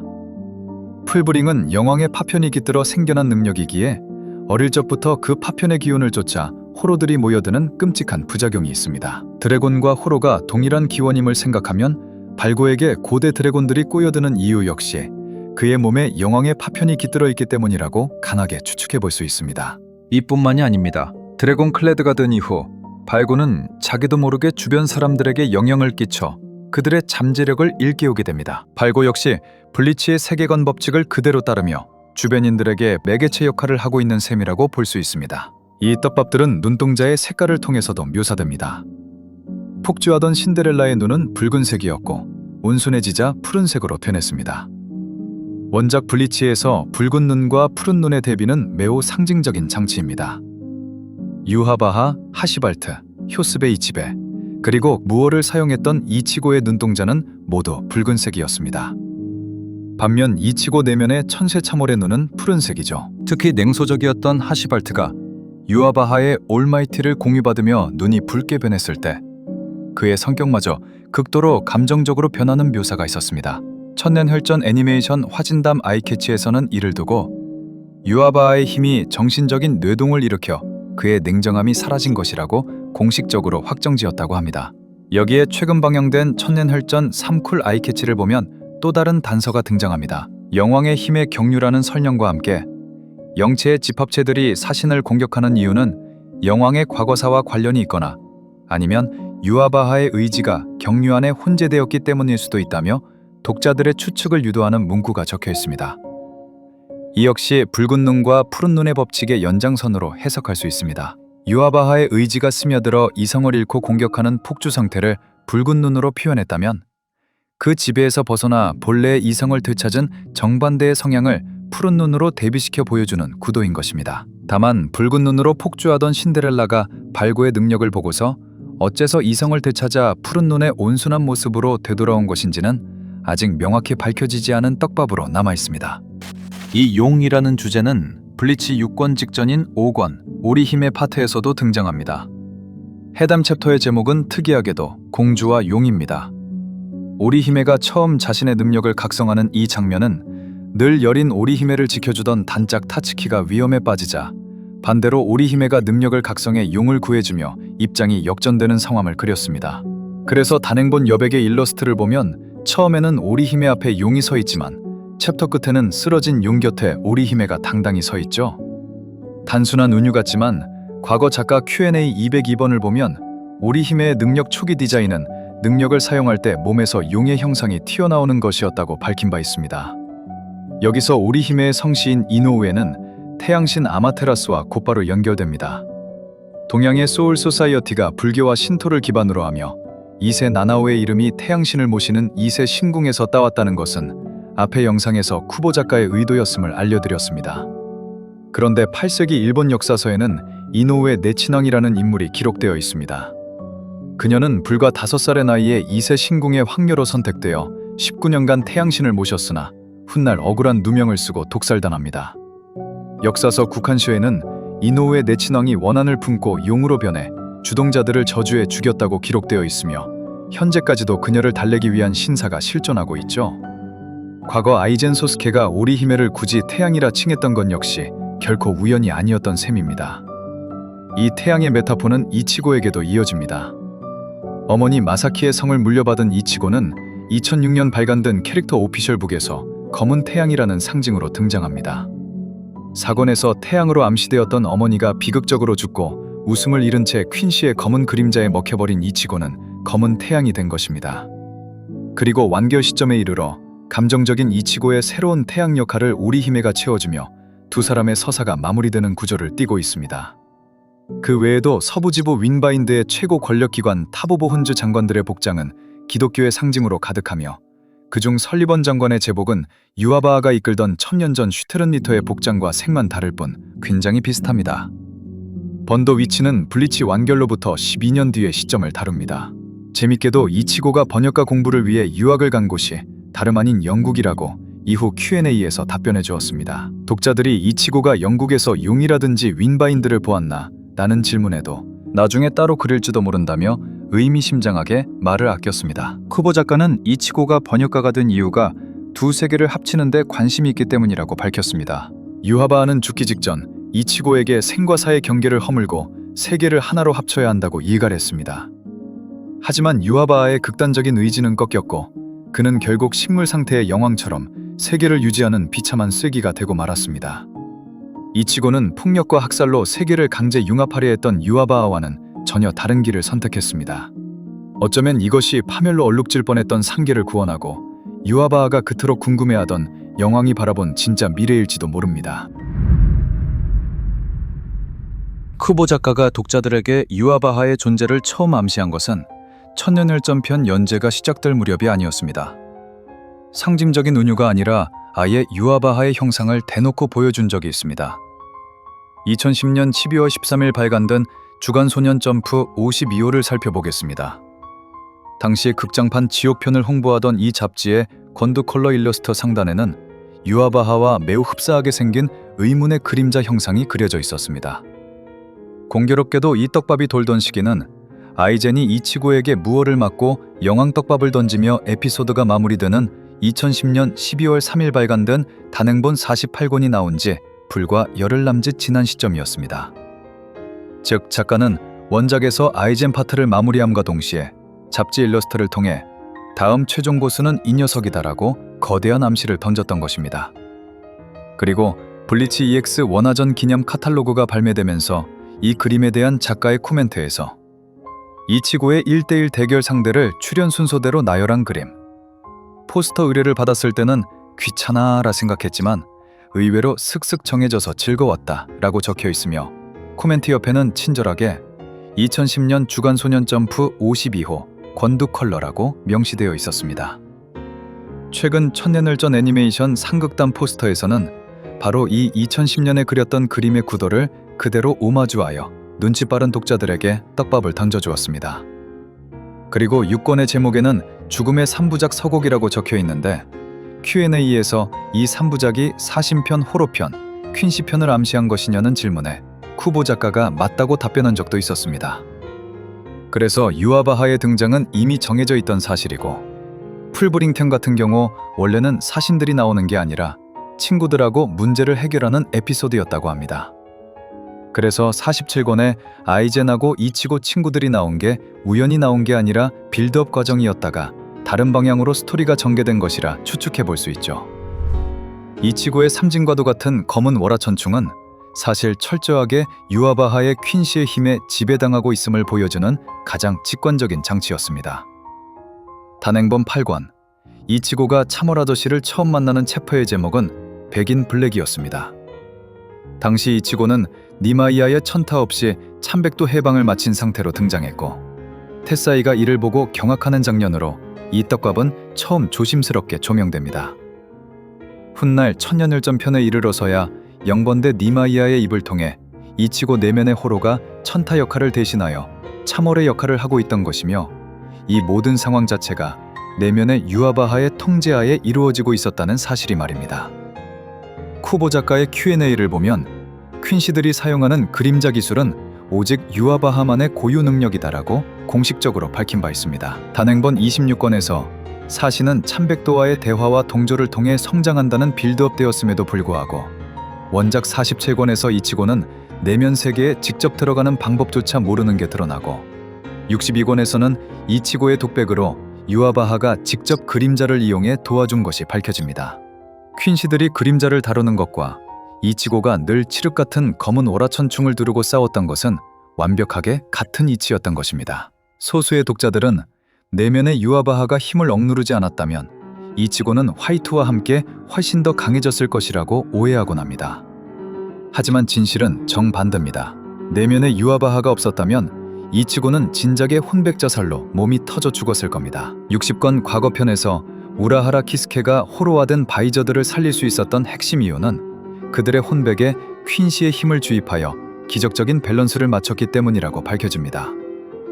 이치고의 몸 역시 폭주하려는 호로와 퀸시의 힘이 아슬아슬한 밸런스를 유지했기에 살아남을 수 있었습니다. 이치고가 내면에서 참월의 힘을 끌어내려 할수록 사신의 힘과 융합된 호로의 힘도 덩달아 커집니다. 이때 밸런스가 호로 쪽으로 무너지면 참월 아저씨가 잠시 사라졌고 그 반동으로 현실의 이치고 몸에서 통제 불가능한 호로가 튀어나왔던 것이죠. 우라하라는 이치고의 몸에 이미 퀸시의 힘이 깃들어 있다는 걸 알고 있었기에 섣불리 개입하지 않고 이치고 스스로 힘의 근원에 다가가게 묵묵히 기다려주었습니다. 천년일전 58권에서 키스케가 이치고의 행보가 결국 긍정적인 결과로 돌아올 것이라 굳게 믿는 대목을 통해 그가 왜 그런 선택을 했는지 간접적으로 알 수 있습니다. 즉, 내면의 유아바하는 이치고를 억누르고 지배했지만 결과적으로는 철저히 이치고의 목숨을 구원하고 있었습니다. 이 억압과 구원의 복잡한 관계는 단행본 70권 버즈비와 하시발트의 과거를 통해 입체적으로 재조명됩니다. お前はこの者といる間、日々自分の力が増していくのを感じていたはずだ。それが自分の力だと思っていたか。この者に感謝せよ。無力なお前を天才に仕立て上げてくれた男にな。 놀랍게도 내면의 유아바하와 화이트 사이에도 비슷한 대화가 오갔습니다. あいつ強いぜ。残月さん、大事に育ててやんな。いずれ俺のものになる力なんだからな。あんたはクイーンシーの力を貸して弱かった俺を勝たせてくれた。 이치고는 과거 호로에게 어머니를 잃었기에 호로를 증오합니다. 하지만 이 참월 아저씨와 화이트 서사의 핵심은 누군가 선하고 악하다는 논리가 아닙니다. 폭주하는 본성도 억압하는 통제도 결국 모두 자신의 힘입니다. 스스로의 가장 나약한 면도 가장 추악하고 악한 본성조차도 결국 나 자신임을 온전히 받아들였을 때 비로소 가장 강해질 수 있다는 구원의 서사입니다. 俺は俺自身で戦う。ありがとう残月。あんたは俺だ。 월화천충은 아버지 시바 이신에게서 계승받은 기술입니다. 블리치 3권부터 마사키는 태양으로 암시되어 왔고 이신은 태양 곁에 있는 달이라는 염월, 그의 아들은 참월이었죠. 작품 전체를 관통하는 태양신은 영왕이었고 유아바하는 챕터 제목을 통해 꾸준히 검은 달로 암시되어 왔기 때문에 왜 이런 식으로 이름을 지었는지 알 수 있는 부분입니다. 즉, 이치고에게 월화천충이란 유아바하의 칠흑 같은 그림자를 찍고 베어내어 비로소 본연의 참월을 향하는 행위 자체를 뜻합니다. 그렇기에 월화천충의 본래 색깔은 유아바하의 검은색이 아니라 참월 본연에 비친 금색이어야만 합니다. 원작 19권에선 유일하게 쿠보 작가가 직접 컬러로 칠한 곳이 있는데 거길 보면 확실히 이치고의 영합색은 금색입니다. 이번 블루레이 비하인드 인터뷰에서도 쿠보 작가에게 이치고의 영합색은 기본적으로 금색이며 화날 때는 붉은색으로 변한다고 들었고 그거에 맞췄다고 적혀 있습니다. 구 애니메이션 같은 경우 바쿠야의 천본행색이 분홍색으로 나온다거나 검은 월화천충에 붉은색이 섞여 있기도 했는데 전부 잘못된 색깔입니다. 천본행은 원래 하얀색이고 검은 월화는 그대로 나와야 합니다. 내면의 유아바하가 이치고에게 가짜 마네를 덮어 씌웠기 때문에 마네 상태의 월화가 늘 유아바하를 상징하는 검은색으로 나온 것입니다. 15권에서 요르이치는 마네의 조건으로 참백도의 구상화와 굴복을 언급했습니다. 하지만 당시 이치고가 억지로 구상화하여 굴복시킨 것은 진짜 참월이 아니라 이치고를 속여 마네를 흉내내던 검은 그림자 유아바하였습니다. 반면 마네가 아닌 시의 상태의 월화는 참백도와의 순수한 대화와 동조로 이루어지기에 본연의 색이 뿜어져 나옵니다. 그래서 단행본 13권 자라키 켄파치와의 효전을 보면 이를 명확히 알 수 있습니다. 참월 아저씨가 전력으로 부딪히자고 나설 때 이치고 뒤로 뿜어져 나오는 거대한 영합 실루엣에는 호로가면의 형상이 선명하게 나타납니다. 강제적인 마네의 구상화가 아닌 시의 상태의 순수한 대화와 동조였기에 참월 아저씨와 화이트의 실루엣이 동시에 나타나서 주인을 도와준 이례적인 명장면이었습니다.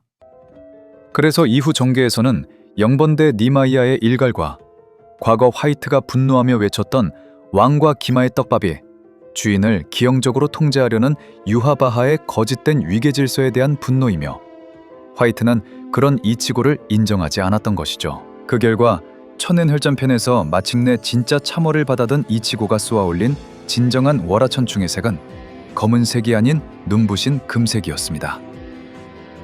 이 통제와 지배의 법칙이 가장 드러난 기술이 바로 최후의 월화천충입니다.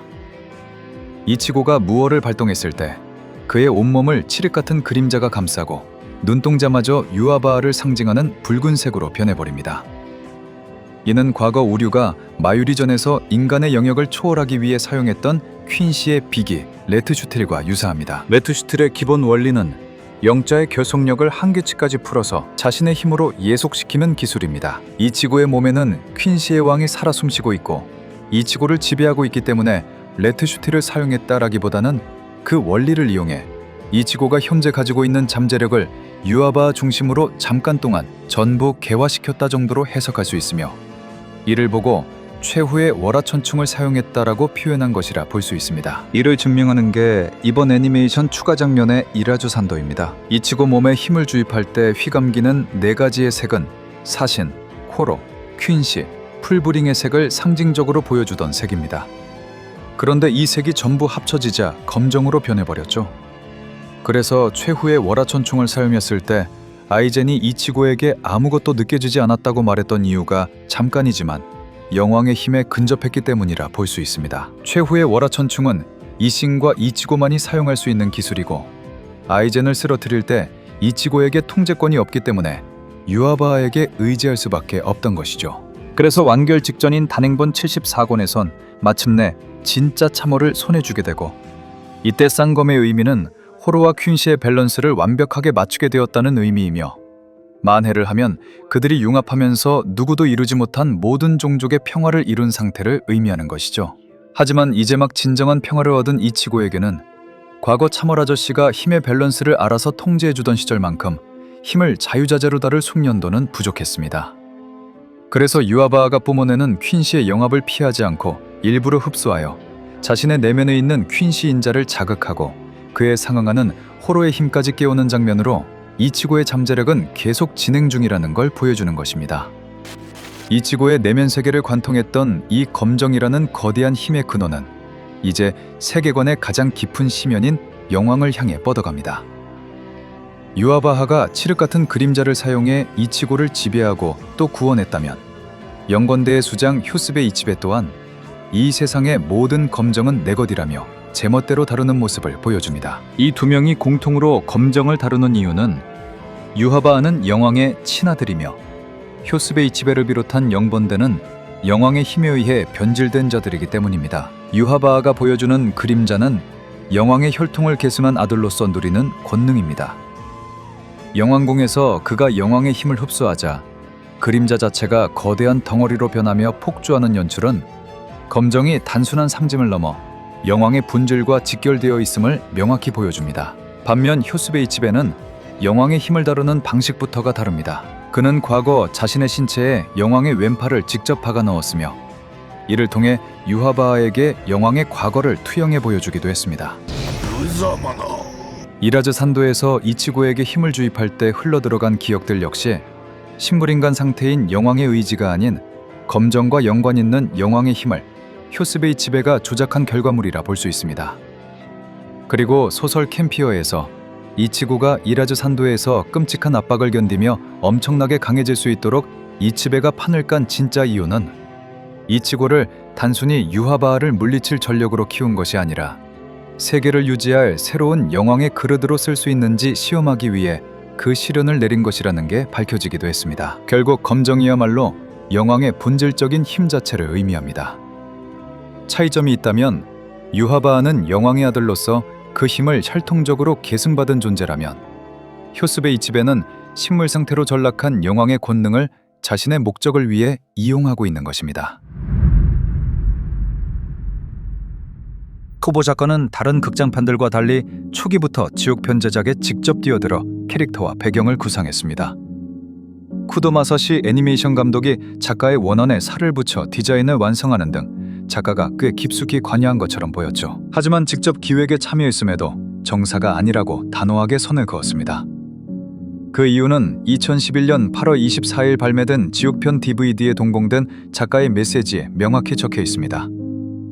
쿠보 작가는 개봉 전년도 초여름에 각본가와 새벽까지 회의를 하며 세세한 스토리와 아이디어를 짰지만 정작 이듬해 봄에 도착한 첫 번째 각본에는 회의 내용이 전혀 반영되지 않았고 작가의 핵심 아이디어들은 감독이나 다른 스태프들에게 전달조차 되지 않았다고 합니다. 그래서 스토리나 설정에 대해 만족할 수 없었으며 나중에는 영화 제작에 자기 이름을 빼달라고도 부탁했지만 결국 그대로 방영되었다고 하죠. 결국 영화의 내용 자체가 작가가 본래 의도한 바와 완전히 달라졌기에 애초에 정사가 아니라고 선을 그은 것은 당연한 수순이었습니다. 하지만 비록 극장판 스토리는 정사에서 탈락했어도 작가가 직접 고안했던 초기 설정 중에는 아주 흥미로운 떡밥이 하나 있습니다. 바로 지옥의 간수 쿠샤나다입니다. 원래 쿠샤나다의 등 뒤에 붙은 거대한 척추뼈는 하늘 위 천국과 이어져 있고 그 천국의 힘을 빌려 아래의 지옥 주인들을 다스린다는 설정이었는데 영화로 구현하기가 너무 어려워 최종적으로 폐기되었다고 하죠. 여기서 가장 중요한 핵심은 지옥편 스토리가 아웃되었을지언정 쿠보 작가의 머릿속에는 분명히 천국이라는 개념이 존재하고 있다는 사실입니다. 이는 원작에서 아직 온전히 등장하지 않았을 뿐 지옥과 연관된 서사가 본격적으로 전개된다면 언제든 천국이라는 세계가 수면 위로 튀어나올 수 있음을 시사합니다. 이 천국이라는 개념은 분명 퀸시하고 연관이 있습니다. 천년헬전편에서는 유아바와 에스노트의 과거에 성경책이 등장하기도 하며 작가 Q&A에서도 퀸시들이 죽으면 어디로 가느냐는 질문에 바른 곳으로 간다며 그들의 사후 세계가 사신들의 소울 소사이어티가 아님을 의미심장하게 암시한 바 있으며 최근 답변에선 과거 극장판 초기 설정처럼 지옥 근처 어딘가와 이어져 있다고 답한 적도 있습니다. 유아바의 모티브가 유일신 야훼임을 떠올려보면 어쩌면 퀸시의 영혼들이 향하는 종착지는 지옥의 대척점인 천국의 가능성이 매우 높습니다. 이번 애니메이션 추가 장면에서 현세의 퀸시 통일이 유아바의 본래 목적이었음을 암시하는 대사가 등장했습니다. 世界はわしら死神に任せて恩師らは帝国の繁栄を謳歌しておればよい。無論リヒトライヒによるクインシーの統一にはわしらも一切関知せぬ。 만약 천국이 퀸시들이 가는 죽음 이후의 세상이라면 유아바의 행동은 인류를 구원하려 했던 것이나 다름이 없지만 결국 효스베 이치베와의 대화 이후 극단적인 길로 엇나간 것이라 해석해 볼 수 있습니다. 특히 사신과 타협을 맺고 독자적인 길을 걸어간 서부지부 리버스 런던의 풍경을 통해 간접적으로 짐작해 볼 수 있습니다. 서부지부의 마녀와 마법사들은 스마트폰으로 연락을 주고받으며 문명의 발전과 산업화를 통해 개인의 역량과 권리를 한껏 확장시켰습니다. 낡은 봉건 사회에 머물러 있는 동부의 사신들과 달리 민주화와 자본주의가 결합한 현대적 산업 사회의 자유를 누리고 있죠. 무엇보다 놀라운 건 호로와 다름없는 드래곤을 무조건 베어버리는 대신 이들을 사육하고 산업 전반에 활용하며 공존하는 길을 열어냈다는 점입니다. 퀸시가 천국과 맞닿아 있다는 증거는 슈테른리터의 디자인과 Q&A를 통해서 알 수 있습니다. 퀸시들의 최종 형태는 애초에 천사를 모티브로 디자인된 것입니다. 릴제바로의 폴스텐디히 외형이 천사의 최고 계급 중 하나인 세라핀과 닮아 있는 것, 기술 트롬페테가 가브리엘의 뿔피리를 연상시키며 리버스 런던에서는 피리가 주무기로 사용되고 있었습니다. 최근 Q&A에서는 작가는 릴제 안에서 지나치게 증대된 힘이 육체를 인간 이상의 것으로 바꾸기 시작했다고 밝혔습니다. 퀸시의 근원은 본래 인간입니다. 효스베 이치베도 유아바아를 대놓고 인간이라 칭했고 오리히메를 향해 유아바아는 인간 따위라고 일갈하는 장면도 있었죠. 하지만 퀸시의 힘이 폭발적으로 증대하며 그 한계를 넘어서자 결국 천사의 본질적인 외형에 가까워진 것입니다. 이 진화의 법칙을 기억해야 하는 이유는 호로 또한 이와 완벽하게 동일한 방식으로 진화하기 때문입니다. 초기 에스파다의 설정은 기독교의 7죄종을 모티브로 삼았습니다. 블리치 40권의 챕터 제목들이 7죄종으로 구성된 이유가 바로 이것이죠. 또한 기독교 기반의 서양 신화에서 드래곤은 곧 악마를 뜻하기도 합니다. 그래서 키스케의 대사를 보면 레스렉시오는 마네와 굉장히 비슷하며 해방의 영향으로 아랑칼에서 호로의 영합으로 완전히 변한다고 설명합니다. 원래 호로들에게 가면이란 잃어버린 마음을 의미했습니다. 아이젠 소스케는 붕옥을 통해 이들에게 이성을 부여함과 동시에 인간의 외형을 갖추게 만들었고 그들의 잃어버린 마음인 가면을 참백도의 형태로 봉인해 주었습니다.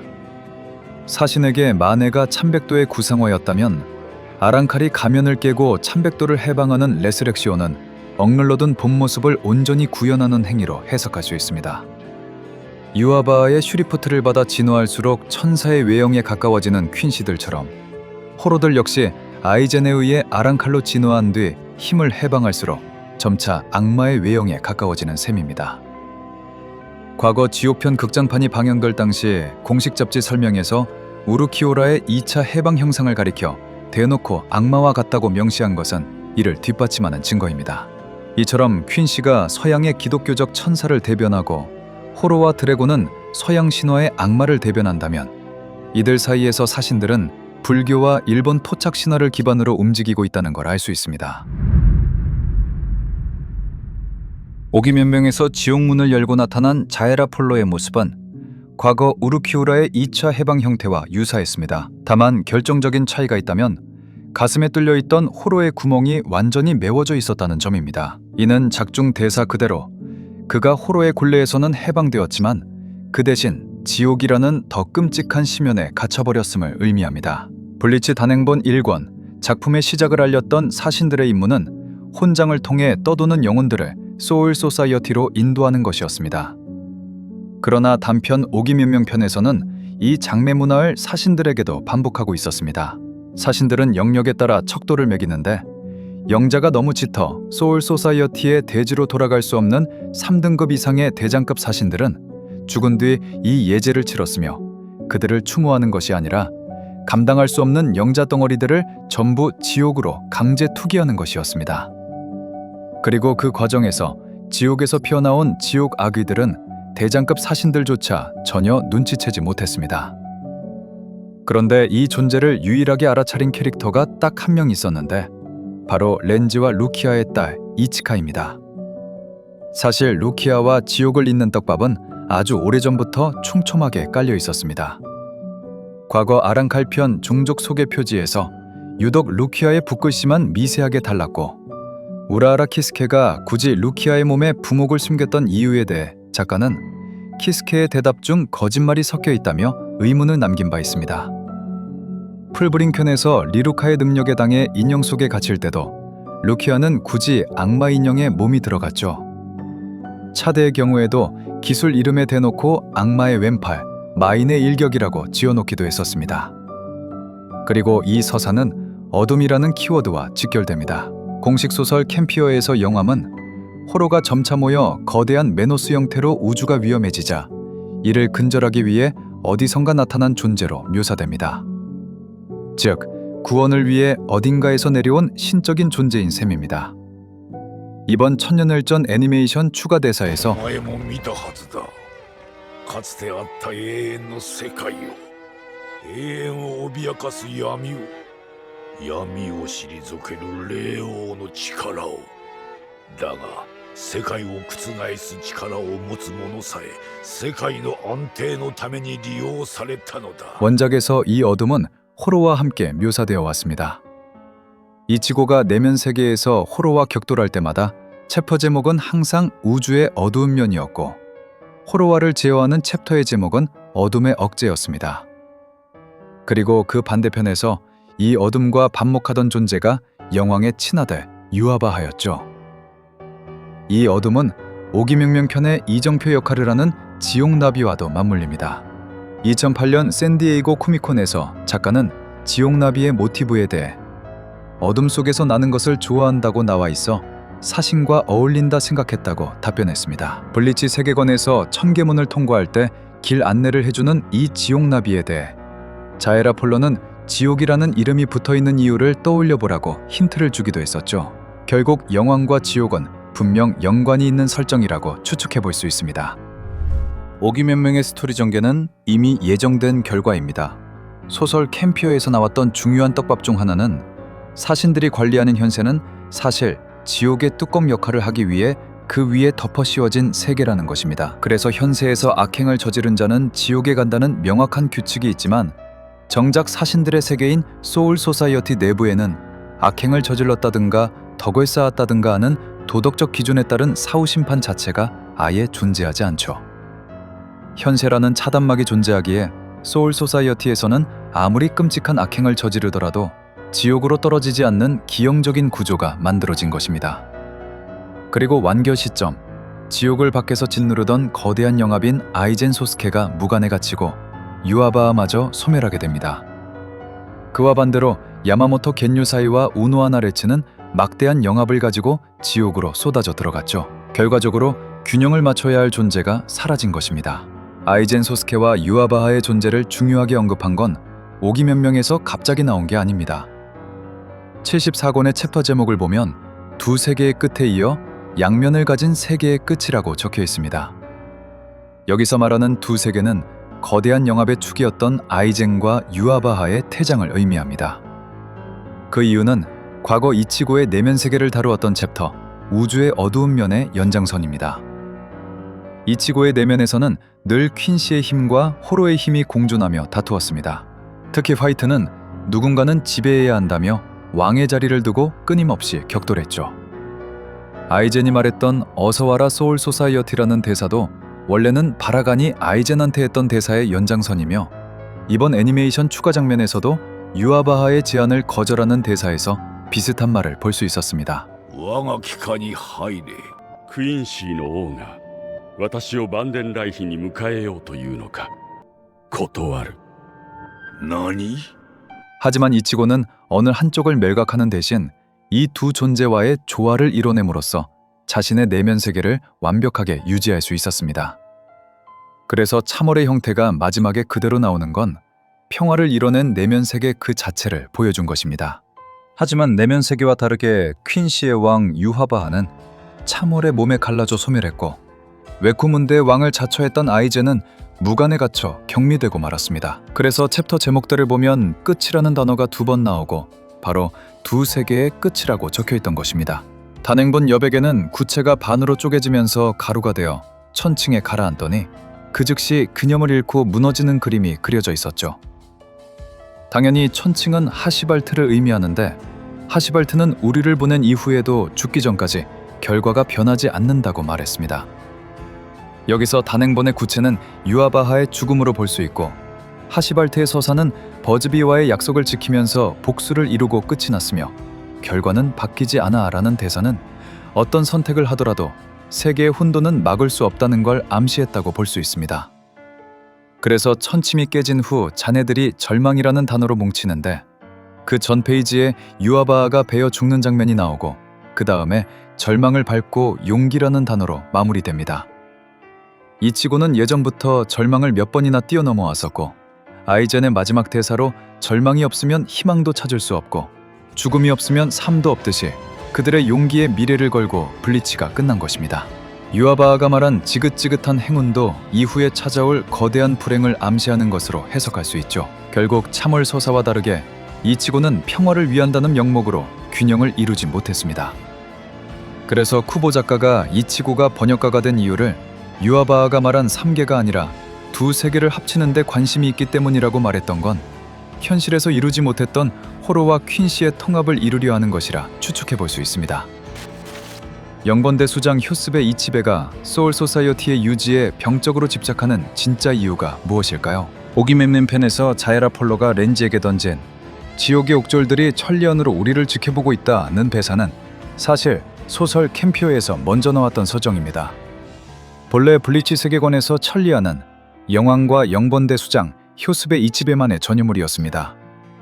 소설 속 니마이아와의 대화를 보면 이치베는 이 천리안을 이용해 영왕공박 3기에서 일어나는 모든 사건을 예전부터 낱낱이 감시하고 있었음이 밝혀집니다. 그런데 영왕과 이치베만이 지닌 줄 알았던 이 천리안이 아직 실체조차 드러나지 않은 지옥과 직접적으로 연관된 설정이었습니다. 어쩌면 소울 소사이어티는 죽은 영혼들이 섭리에 따라 당연히 가야 할 천국이나 지옥으로 향하는 길을 원천적으로 막아버리고 오직 자신들이 완벽하게 통제할 수 있는 구역 안에만 영혼들을 가두어 기형적인 영적 흐름을 순환시키기 위해 만들어진 거대한 감옥일지 모릅니다. 이런 구조를 떠올릴 수밖에 없는 이유는 만화를 관통하는 테마뿐만 아니라 작가 쿠보 타이토 본인이 짊어져온 죽음에 대한 고찰 때문입니다. 과거 2008년 샌디에이고 코미코콘 인터뷰에서 작가는 죽음에 대한 자신의 철학에 대해 아주 어렸을 때부터 우리 모두는 대체 어디서 온 걸까 궁금해하며 죽음 없는 삶이란 없으니 자신에겐 너무나 중요하다고 밝혔으며 이후 라디오 인터뷰에서도 僕は死後の世界みたいなのがすごい怖いんで、死ぬのが怖い。先生の漫画ちょっと怖いとこありますよ。でも。あ、本当ですか。 이뿐만 아니라 쿠보 작가는 주간 연재의 일정을 소화하지 못해 만화가의 자격이 없다고 생각하면서 정신적, 육체적으로 무너졌던 시기가 있었는데 이때 어느 시한부 펜의 펜지로 기운을 얻은 유명한 일화가 있으며 드래곤볼 작가의 추목을 해서 죽음에 대한 자신의 고찰을 남긴 적도 있었죠. 즉, 블리치는 단순한 소년 만화가 아니라 작가 본인이 가진 죽음에 대한 근원적인 공포와 호기심에서 출발한 작품인 셈입니다. 결말부에서 아이젠 소스케가 남겼던 죽음과 용기에 대한 찬가, 유아바아가 죽어가는 순간 남겼던 마지막 독배, 그리고 시바 카이엔이 루키아에게 가르쳐 주었던 남겨진 마음에 대한 이야기까지. 이 모든 장면의 본질은 결국 죽음을 관통하고 있습니다. 천년열전편에서 유아바아를 향해 말했던 효스베 이치베의 평화란 그런 것이야 라는 대사는 과거 영왕의 진실을 두고 아이젠에게 세계란 그런 겁니다 라고 답했던 우라하라의 대사 연장선입니다. 작중에서 그 누구보다 완벽해 보이던 우라하라 키스키였지만 그가 세워둔 모든 치밀한 계산과 겹겹의 대비책들은 사실 끝을 알 수 없는 죽음에 대한 두려움에서 기인하고 있습니다. 그리고 이 두려움은 분명 효스베 이치베에게 크게 작용하고 있을 겁니다. 어쩌면 소울 소사이어티가 생겨난 배경에는 죽음을 극도로 두려워한 자들의 끔찍한 오만이 도사리고 있을지도 모릅니다. 우주가 흘러가야 할 자연스러운 섭리마저 억지로 막아세운 자들. 이들은 식물 상태의 유일신을 잔혹하게 쐐기로 삼아 3개를 분리해버렸고 환생이라는 닫힌 시스템을 만들어 그 속에서 자신들만의 영생과 기득권을 영원히 유지하려 했습니다. 인간의 존엄성을 완전히 거세하고 생사의 섭리를 거스른 이 끔찍한 오만. 그것이 바로 블리치 세계관 전체를 관통하는 진짜 원조일지도 모릅니다.